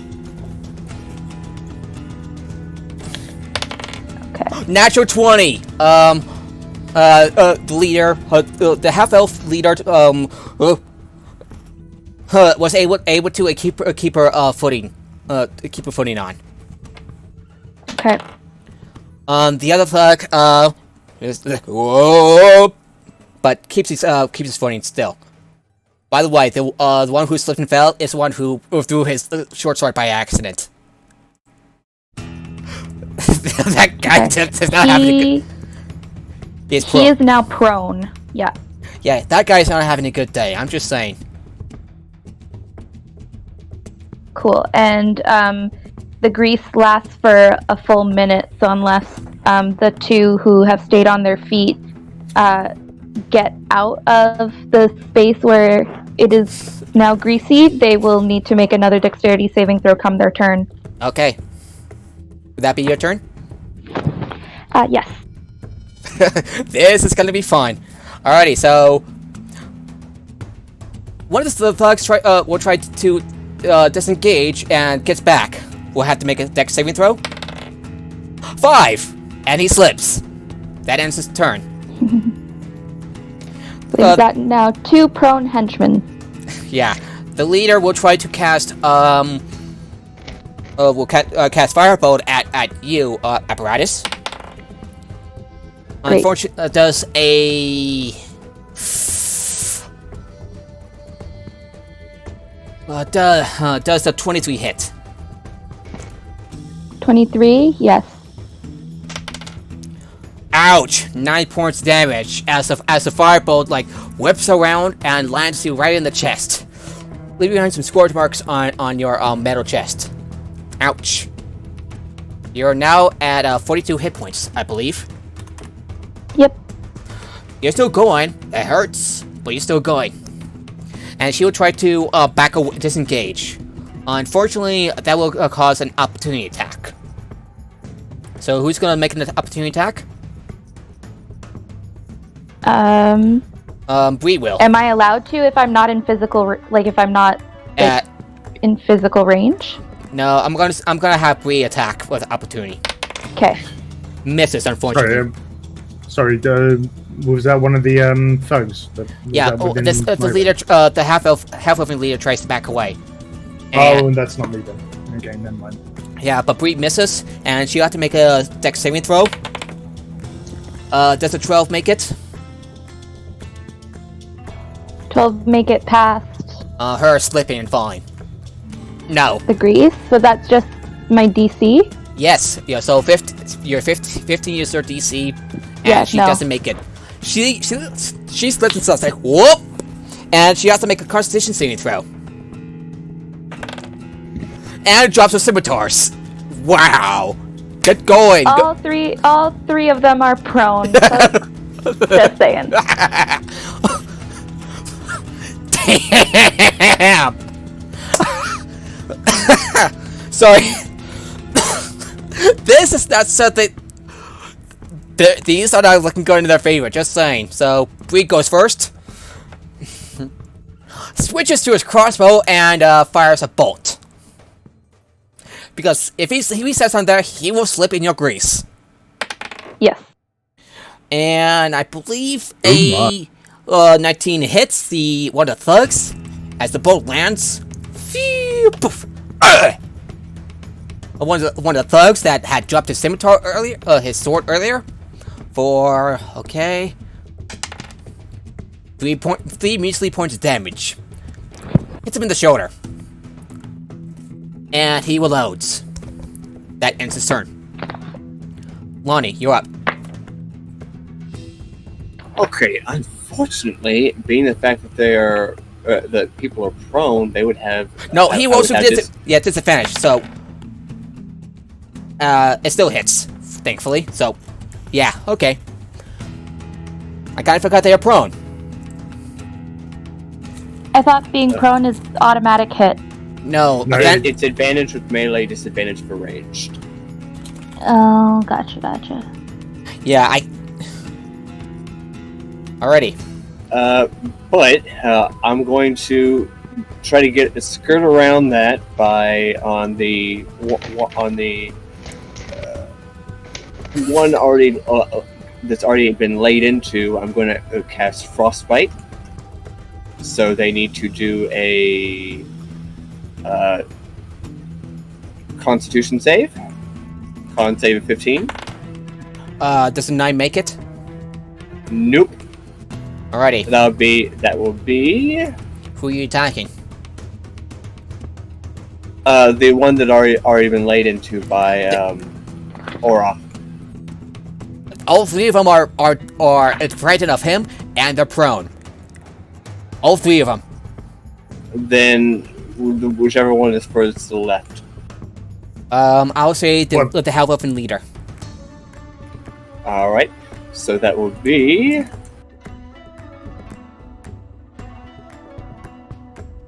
4 cold damage, and they have disadvantage on their next weapon attack roll. Ooh, frost builds on her body, and she shivered. I see. She's struggling to get up. Oof. Her cheeks gladdenly. And then with my move action, I'm just gonna snuggle in to cover, just keep myself out of direct sight and such. Okay. Would that be your turn? Yep. Aura, you're up. The grease will be a bit slippery, so be careful. Well, I don't need to move. I mean, they're still within 10 feet range, aren't they? Yeah. In which case, I'm just going to strike at them from 10 feet with advantage. Okay, roll your attack.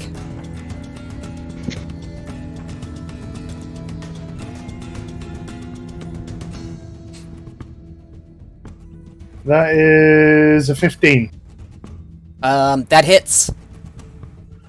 This guy You is will? not. That's not having a good day. I'm just saying. How bad does he look?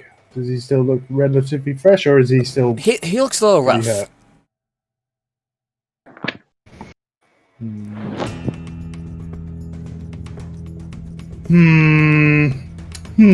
What? Whether to use divine sense or not.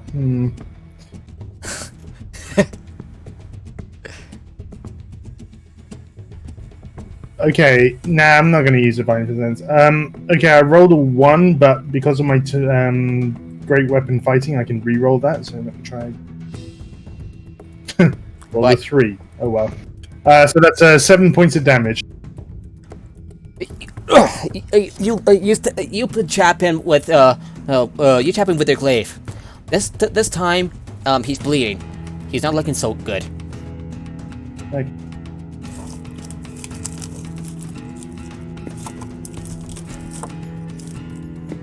All right, would that be your turn? And yeah, that will be my turn. Fend fire. Your turn is up. It's your turn now. I wonder if you can cast a fireball with grease.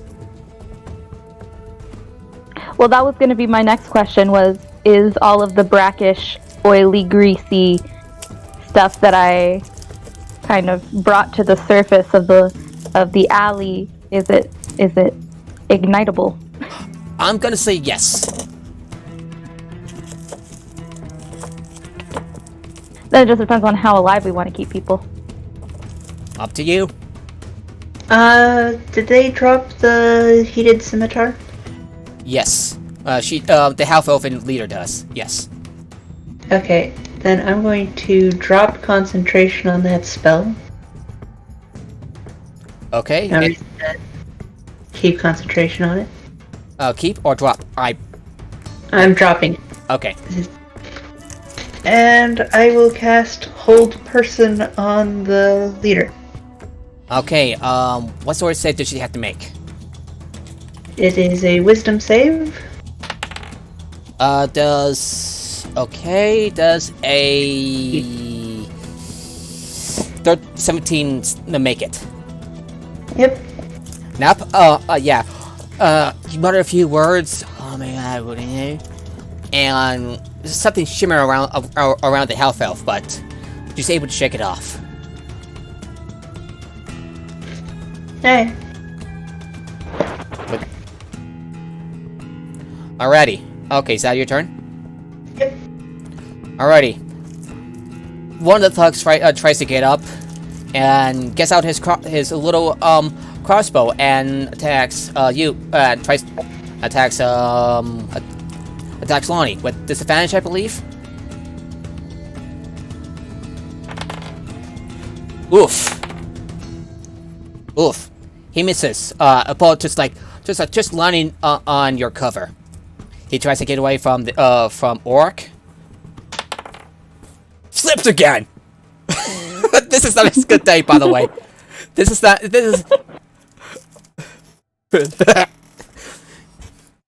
Yeah, he's obviously having a lot of fun. Apparatus, you're up. Okay.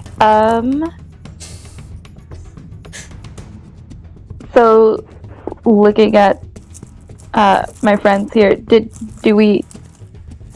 are we trying to keep one of them alive, or for questioning, or are we just going for it? Given the state of civil unrest that seems to be building up in the city, might not be a good idea to start any major fires. Cool, I'm gonna shoot a firebolt at him, trying to ignite the grease. Okay, so each of them will have to make a dexterity save, because this is the equivalent of a fireball. Is that with disadvantage because they're on grease? They're on grease, which will ignite, because that's what you said. And yes, they do all. They can all try to make dex saves. How much does a fireball do? I think It 66 initially. I'm gonna check. I'm gonna check. I am surprised you're gonna do that. Okay. Fireball does. Okay, fireball. Why don't I know that? 8d6 fire damage on a failed save, or half as much damage on a successful one. Okay, 5, 10, 16, 19, 23, 26. Yeah, it cooked one of them alive. Turn them into basically just like ash. 26? Did I say 26 or 29? Yeah, that guy is out for the count. And a great ball of fire just like consumed these guys, consumed these poor fuckers. Because, ouch. Ouch. You know what I mean? So this guy's out and they're all just like screaming in pain. And they're all on fire. Yeah, unfortunately that means the grease effect is gone. That's fine. And elsewhere, there's like this great fireball and just like popping out of the alley, and it's like, oh fuck, again? Would that be your turn? Yes. Yeah, because ouch, ouch. Okay, one of them will try to get up, and we'll okay, so he is covered in burns, 3rd-degree burns, by the way, and he will try to attack Bree in a one last act of defiance. Misses with his short sword. Separatist leader, the half-elven leader, will try to attack with. So give me a second. she will cast Color Spray.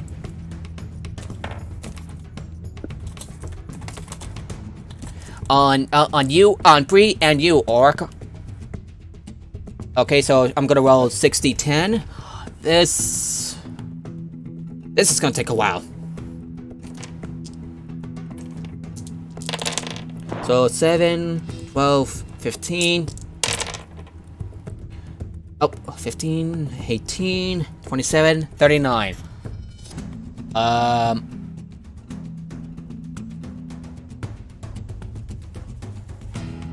Okay, so nope.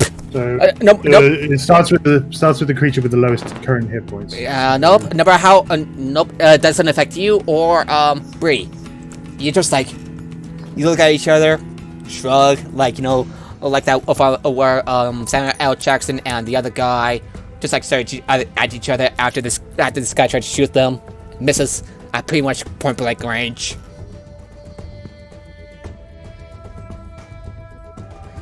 And she tries. I've never heard someone refer to John Travolta as the other guy. Yeah, that's the guy. That's it. So you two kind of look at each other and just like stare back at him with like dark looks on your faces. She looks a little scared, and she will she'll try to back away. And yeah, she backs away. That ends her turn. Bree comes up and attacks the thug. Misses again with the sword. Ends his turn. I believe Lonnie is up. Yep. Let's see. Their leader is apparently savvy enough to at least try to cast things when they would otherwise have disadvantage. So it's going to do a regular fireball.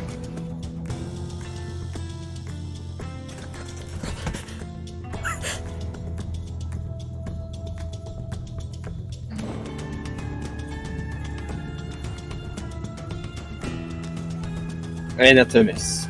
Yep. Woo! Thankfully, nothing ignited, so you're good. You're safe.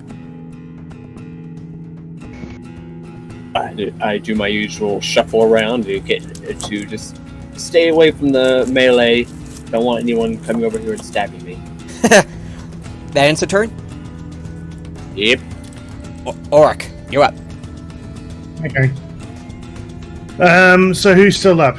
One of the half-elf minions and her. Okay. I look at the half-elf minion. Yeah, human minion and half-elf. I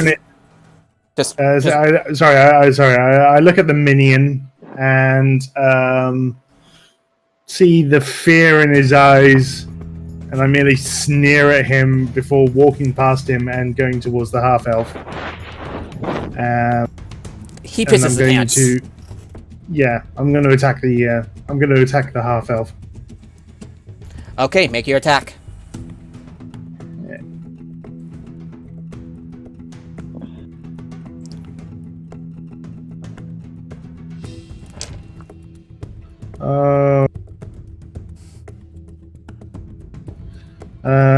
That is a 21. That hits. And I'm gonna use my divine smite. Ooh, okay. Okay, go ahead. Okay, so first I'm gonna roll the damage. Not bad. So that's 9 slashing damage. Okay. From the glaive. And as for the divine smite, that's 2d8.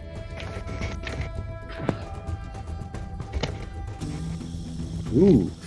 That is a 6 and an 8, so that's 14 extra points of radiant damage. So 9 plus 14 is 23. 23 points of damage. Yeah, whoop, bam! Slash! Now, you leave behind a vicious scar on her, a vicious mark on her body, and with it, bright light, hurting her further as he cries out, "Ah! You! What? You're not with the Silver Flame, but you act like..." She looks at you with fear in her eyes. Stand down before this needs to go any further. And that's my turn. Okay, Finfire, you're up. Alright, I'm just gonna cast a firebolt at the elf leader. Okay. I rolled a 16 to hit That hits. and 4 damage. Pew! Hits her in the shoulder. Pepper breath. That ends her turn. Yep. Apparatus, you're up. Alright, so the henchman and the half elf are still Alive. Are Barely. still up? Okay. Barely. Excuse me. Okay.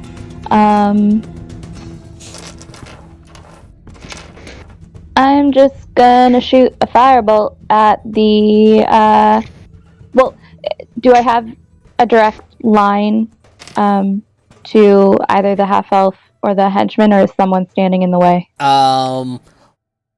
You have somewhat of a bit of a direct line to the half elf, but Bree is a little busy with the thug. Oh, by the way, so then I forgot that he wasn't with advantage. I forgot that guy's still prone. So I completely forgot. So yeah, that kills him. No matter how high his damage, that kills him. As he finishes off the now burned guy, stab. Sorry about that. Okay, Sometimes I just forget. It's all good. Alright, so then the only person left is the half elf. Yes. And you said I do have a direct, I'm able to hit her without hitting anybody else. As far as you can tell, yes. Cool. So then I'm just gonna go ahead and fire another firebolt at her, I guess. Make an attack. Okie dokie.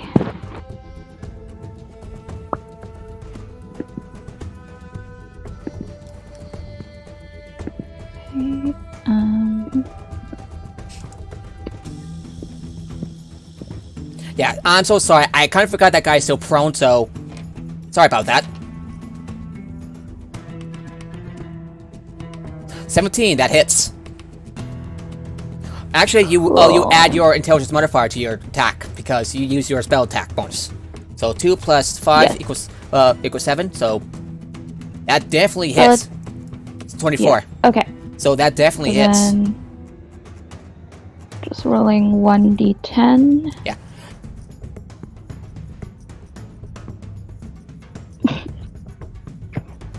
Three. Another bullet hits her in the shoulder. Now she has 2 blackened shoulders. Not blackened, but burned out shoulders. She's not looking too good.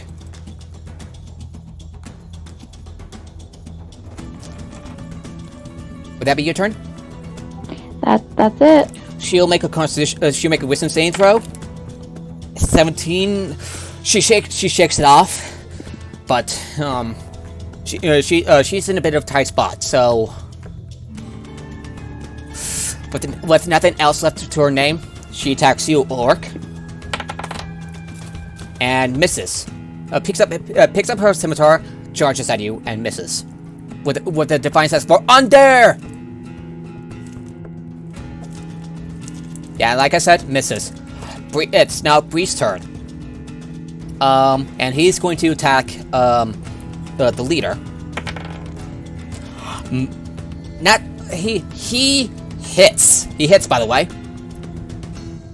Luckily, it hits high enough for him to finish her off. Yeah, 13 points damage. That finishes her off. Do you want to tell him to knock her out or kill her? Anybody? Knock her out? Yeah. Sorry, what just happened? Bree managed to hit the Separatist leader and does enough damage to get rid of the rest of her hit points. Do you want to have him knock her out or kill her? Might be best to knock her out. Yeah. With the palm of his sword, he whacks her in the back of the head. Her eyes roll up as she falls on forward, unconscious. And that ends the combat.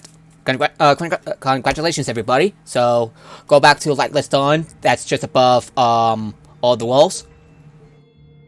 Good job, everybody. Good job. And now I get to use my manacles. Your what? My cuffs. Handcuffs. Yeah. Okay. So give me a bit to bring it back up to where we are.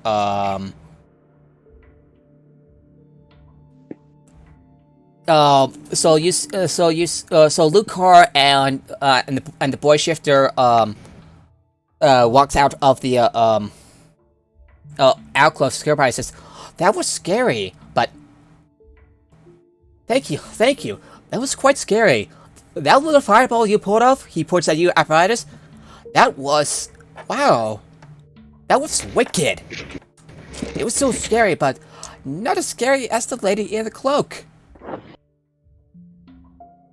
Did anybody get that? Yeah, that was scary, but not as scary as the lady in the cloak. All right, let's dig into that. Well, he twiddles his thumbs. I've been separated from my friends. Just a bunch of us urchins. We gotta stick together. We were near the Anchor and Chain. I think I saw you before. I just saw you enter there, but I was too scared. Well, yesterday, I was playing with my friends at the docks, and I saw this woman in a maroon cloak. They were talking to she was talking to a bunch of grubby-looking humans, 2 men and a woman. Probably the ones that you've taken care of, right? Are they gone? Lonnie pokes the one in handcuffs. Oh, okay. They're scary still. I think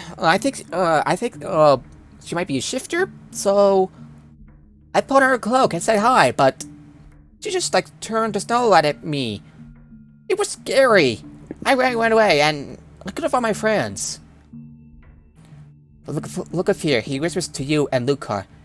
They say there used to be rare tigers here, but they're all gone now, aren't they? Oh, by the way, you're all an archfoe. You're an archfoe, but the I thought I should mention that. Whew. Everybody ready to move on?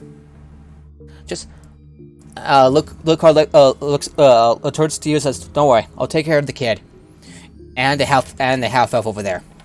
Thank you for bringing for putting the cuss on her." She looks at Fenfire. He looks at Fenfire. No problem. You two seem to have a bit of experience with being willing to watch. You do seem to be familiar with this kind of stuff. Are you did you serve with the guards once, or what? Once. Bad experience? A while ago. A bad experience? There were workplace disagreements. I see. Alrighty. So he picks up the half elf up to her feet and takes her away. Well, I guess we will say goodbye, at least for now. Farewell. Till we meet again. Alrighty, so as you make your way back to the temple, this is what you recall what you've known. There was a gang of thieves from out of town that had been seen at the Tavern's Archfall over the past few days. talking about a crucible and a gateway. Chevy was drugged with a poison made from Havenfax, something that Auroch has fully known, but it is a plant that grows in the Eldine reaches. A woman in a maroon cloak was seen with the thieves, again in the docks. She scared a young boy by changing her face to a wild feline visage with sharp fangs. And the same woman has been asking around the best way to get out of town at short notice, heading west of Passage. You return back to the temple, and as you tell him this, Father Donsi relaxes to your news of very restrained horror, and whispers to himself, "Flame be blessed. Could it be happen again?" How cryptic. What happened again? Well, okay. Allow me to explain. During the lycanthropic purge, more than 100 years ago, the Church of the Silver Flame fought across Under and Thrain to push back against the spread of rare creatures of all kinds. Toward the end of the conflict, we realized that not all of them were beset by uncontrollable savagery and bloodthirst. Those who could be reasoned with were held by Eldine druids and shifters to cross over to the primal plane of Laminia, where the curse could do no longer harm against the people of Eberron. The most important crossing point between Eberron and Laminia was an ancient structure known as the Change Gate. There are still some lycanthropes on the material plane. Everyone bent on drowning civilization in blood and violence. They want to force that gateway open permanently, so they can lead the others back into this plane, bringing back a plague these lands haven't seen in more than a century. You have to get there as soon as possible, but they would need. He frantically searches through the heavy bookshelves that line the walls of his study, pulls out an astronomical almanac. As he consults his charts within, his skin turns a ghostly pale. There's a conjunction of 3 of the moons coming up. He says, pointing seemingly right in spots on the book. The lantern, the eye, and the gateway. They will all rise together, all full in 3 days' time. By all the saints, they're really going to do it! He closes the book and approaches you. Please, you need to stop this ritual before it's too late. Not just for your sake, but also for the sake of Corvair itself. Please, please, I insist. Feel free to take the silver weapons from our church's collections. It should overcome the lycanthropic immunity to steel weapons. He pulls up a long, heavy crate from underneath the bench of his study, takes a key from a cord around his neck, unlocks it. You look inside, and there are indeed silver weapons.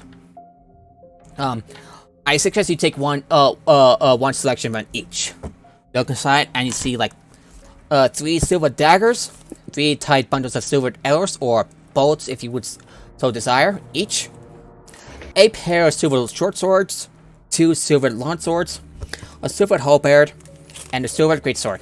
I'll be copying and pasting over in the chat. Give me a second. In the unlikely event that I end up in melee, I'll go ahead and pick up a silver dagger. Okay, yoink. Add that to your character sheet. Bree will take the long swords. We'll take the silver long swords.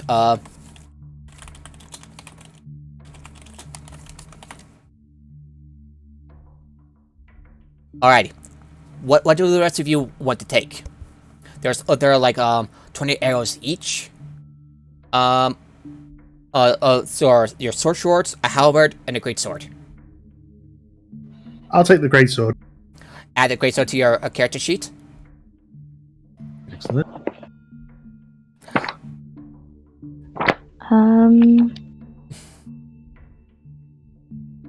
I'm trying to figure out what would be the most appropriate thing for apparatus to be interested in. Oh, just to let you know, you can infuse your items with magic. That should be able to bypass whatever immunity they have towards normal weapons. Well, roll Arcana check, or Nature check, or whatever. Would apparatus be able to somehow infuse themselves or Yes. Yes, they can. with the silver from? No. No.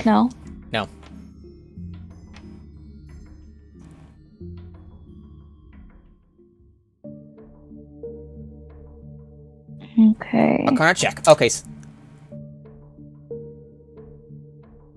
Yeah. Let me check.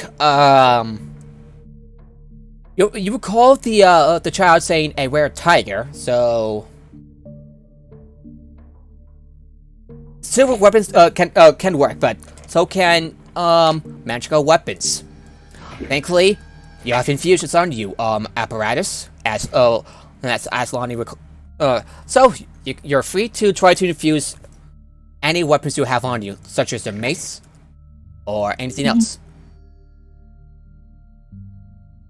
You're going to infuse two items at a time. So if you infuse a third item, the one wears one of them that you choose at your choosing will wear off. You have weapon climbing, enhanced weapon, alchemy chug, and enhanced defense.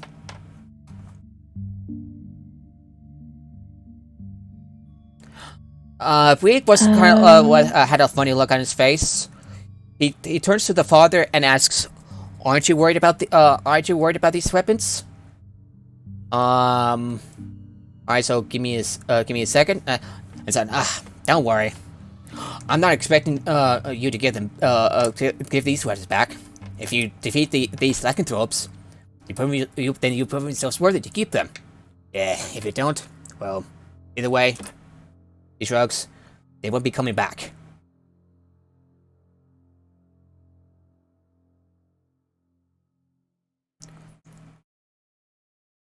So, this ritual, is it supposed to be in a specific place that we know of? Or is it one of those we had to figure out their ship passage? Because if that's the case, then I can certainly delay them. Well, to get to the change gate in time for the conduction, these would need to take the 5 Nations Express. You should get on at the station here in Theost and travel to passage on the eastern side of Lake Galfar. That's the route they'll be taking. I'm sure of it. Once you get to passage, another train. Yeah. Once you get to passage, take the ferry to Thron in the Aldine Reaches, and up there you can travel across the country to the change gate. Let me see now. When you get to Lithon, ask after the local councilman, a man named Bruston Fisher. He owes me a favor, so he'll help you get to the change gate. But you have to be careful. That's right there, so our thief will most likely be on the lightning road with you. Hurry now. May the flame guard you on the path ahead.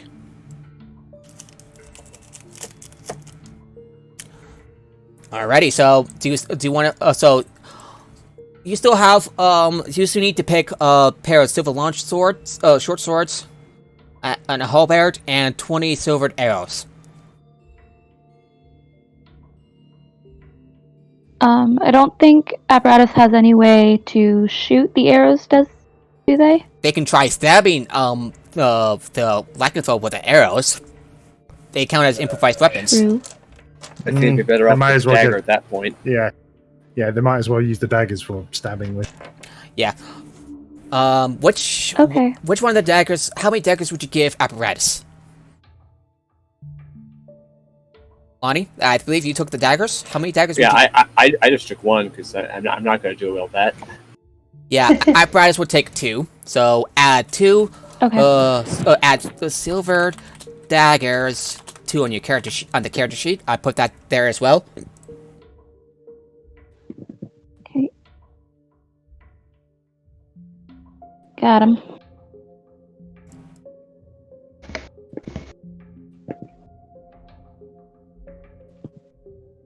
Alrighty.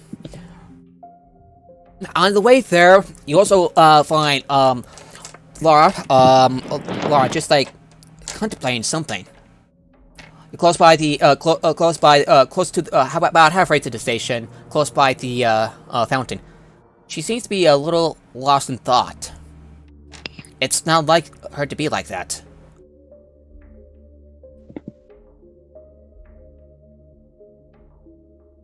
Bree asks, what's the matter? She looks up at Bree, and she says, "Oh, sorry, you caught me at a bad time." What is it? I've been thinking of what Celeste has told me.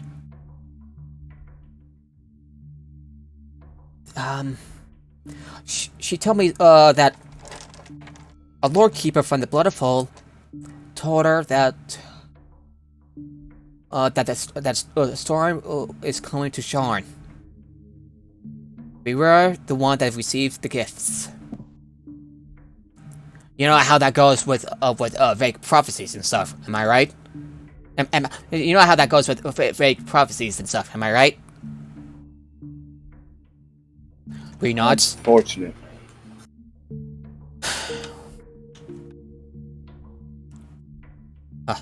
Well, Bree explains what transpired with the past events. Well, Laura nods. Thanks for the update, but shouldn't you be going to the rail station before you miss the train? Just saying.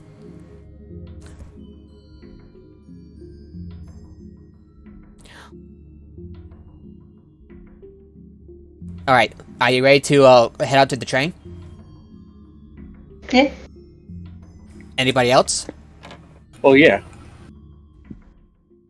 Although, having said that, yet again, this is a situation where I feel, are we not going to make any attempt to talk to the conductor to say, hey, don't get the train moving at all? Because if we know the thief's going to be here, we can keep them stuck here. You're not on the train yet. I'm talking about making a plan for when we get there. Alrighty. Oh! Okay, almost dropped the die. Huh. Alright, so you make your way to the station. You see this massive train, like electricity, like lightning, just like buzzing across the top of it. Unfortunately, you also see some sort of mob carrying signs, torches, pitchforks, just like yelling and clamoring about freeing the city and give it back to Undair. They seem to take a bit of a nose to you. One of them yells out, "There! They killed get them! Get them! They killed our buddies. One of them has been captured. Get them!" Lonnie rolls their eyes. Yeah, again, I would like everyone to roll initiative. Hey, funny, come to think of it, Cole if you remember right, Cole has cut down 2 members of a different mob, of Durrani mob against the Blood of Fall. But he didn't, technically that might be self-defense, but he cut them down in with them without you know what I mean. It's not self-defense. What you're doing is self-defense. That's an 8. 25. Wow. Okay. I got a 9. Okay. And Bree will roll a 13. Apparatus is 15. And you hear the horn, the horn of the train. Sorry, what are we rolling again? I'm doing Initiative. I think I missed Yep, another. Initiative. Okay. I rolled a 6. Yikes. What can I say except yikes? So Apparatus rolled a 15. Is that right? Yep. Lonnie, you go up first. Okay, does the mob have a clear leader? No, they're all just like angry and pissed, and it's all just this big swarm of people, just like swarming at the lightning rail station.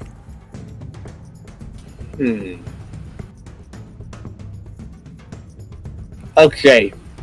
Before I do this, I'm going to bring us up to the party and to see if they agree this might work as a concept. to cast suggestion on one, since they're always running on mob mentality. Get one to instead start shouting to go burn down somewhere else, and then to hopefully herd them away instead of going after us. I agree with this plan. Bree would say. What about the others?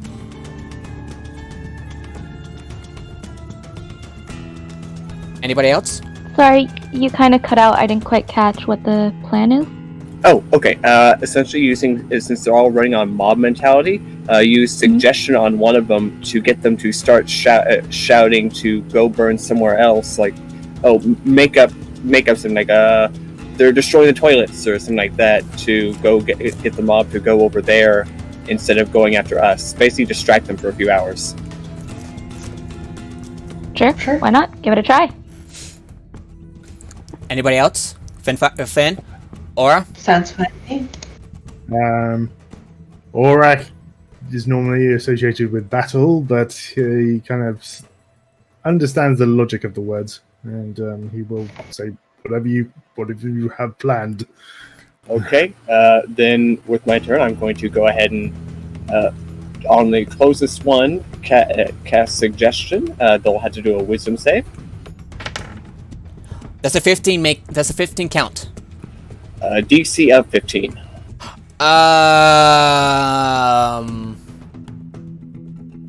Trying to think. So, some of them seem to taking your words, but another one's like, "Hey, step out of it! Step out of it! They're trying to trick you." He turns out one of the other members, huh? They're trying to control our minds. Get them! Worth a shot. Then move action. I'll get behind Orok. Alrighty. Let's see who's next.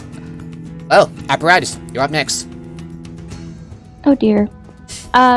Okay, I will step in so that I'm a little bit in front of all of my friends, and I will cast Thunderwave. Ooh, okay. Thunderwave, nice. Alright. They're gonna make a Constitution saving throw. Oh!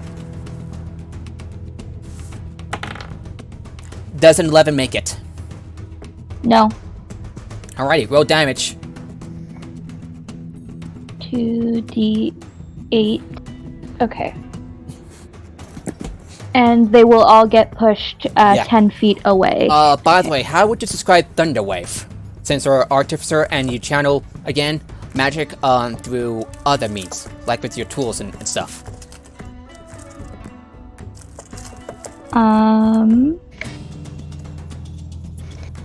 I mean, well, especially for a Warforged, my hands are going to be my biggest tools. I'm just going to go from having my arms at 180 degrees angle and just come and bring them together right in front and just blast them. Bam! You smash your fist together like how the Hulk would do it. Send out a intense wave that sends people back. And they take 5 points of damage. Okay. Yep. A whole bunch of them are just like, whoa! They get knocked out 10 feet. Mm-hmm. Oh.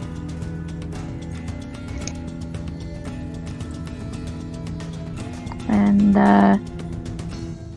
I guess I'll just for the rest of my movement, I'll just make sure I'm not in anybody who's going to be whose turn is coming up next. I'm not in their way. Alrighty, Bree is up next, and he will try to switch to his heavy crossbow and shoot at least near the ground.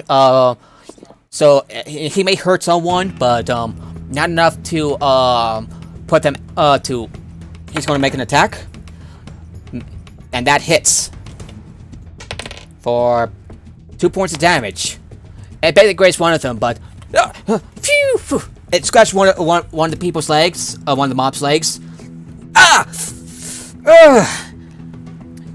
Bree approaches them slowly and says, stand aside or you will be hurt. Each and every one of you. We will track you down and we will end you. Lonnie blinks a few times and very, very lightly mutters, taking a bit far. And he's going to roll an intimidation check. Anyone want to help him?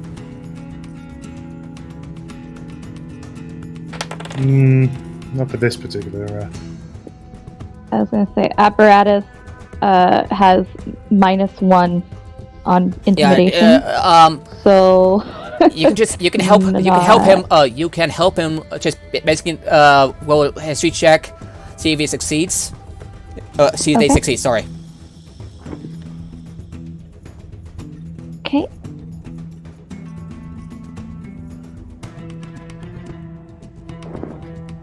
And you know what happened weeks ago at one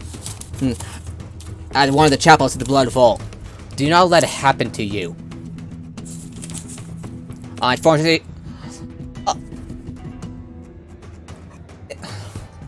while it is unfortunately it didn't really help him that much, but he gains advantage on his intimidation check.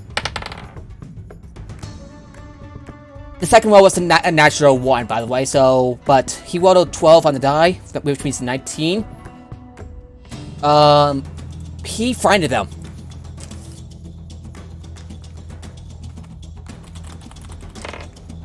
But something seems to doubt, seems like Sinner's words.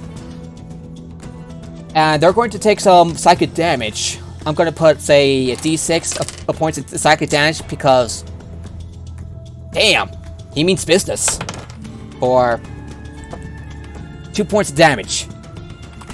As a few members just seem to run away, more of the crowd just disperse. But there also seems to be more prevalent ones that just want to have peace of just want to beat you up. Fenfire, I believe you're up. All right. In the densest part of the mob, I'd like to summon my wildfire spirit. Okay. Meow! Wait, I got an idea. This is where I'm gonna do the, Heard that? Yeah. Yep. Yeah. Thankfully that my brother's cat was nearby, so... your fiery cat, meows, and pops out in the middle of the crowd. Exploding into the scene. Everything within 10 feet of it needs to make a dexterity check. Dexterity saving throw. Natural 1! Take 2d10 damage. A natural 1, by the way. They will take double damage, so roll your die, and then double it. 13... 26?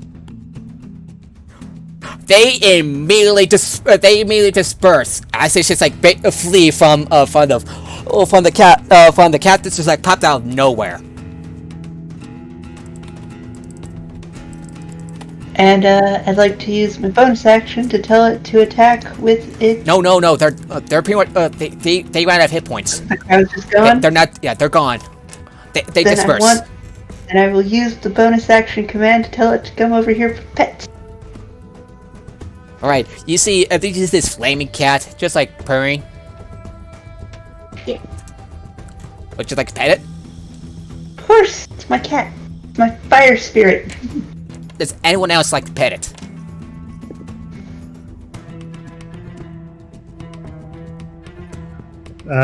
I'm not. This is kind of new to me. I don't know what the hell to do. This is new to an orc from the demon waste. I don't know what the hell to do with such a creature. Lonnie will scratch its head, but is also also muttering at the whole thing ending in a fight. Yeah, kind of like Superman and Lois Lane kissing after the city being ruined in Man of Steel. Heyo! Anyway, you hear the whistle blowing from inside the lightning round station, signaling that the train is getting ready to depart. You see the lightning cracking, sparkling around the engine, and the smell of ozone hanging in the air. You see crew members of House Orine and station porters at the platform are hurriedly urging the last few passengers aboard. All aboard! All aboard! You quickly get on, and as each of you board, the train pulls away from the platform, and the sounds of violence goes loud outside, with the station mouth moving to bar the concourse doors. As far as you can tell, they host will not sleep easily tonight. Alrighty, and looks like that is the end of, well, part 1. Would you like? Whew, that was pretty fun. That was a bit brief. Unless you want to continue forward, or do I continue forward, or do you want to call this for a day? Because wow, was that fun? No. Yeah, I would be okay with. I would be okay with continuing this next time. Yeah, because this module is split in 2 parts. Whew! Good job, everybody. You haven't leveled up yet, but you will once the second half of this module is complete. Nice job handling the mob and stuff. And immediately, I was a little too ruthless with Bree. So instead, we're gonna say we will find you and we will bring you over to justice. Do not push us. Do not push your lives. What do you think of that instead? Sure. Alrighty, and with that, we put this session to a close. And we're gonna wait someone. And with that, we say have a good day, everybody. We will see you next time.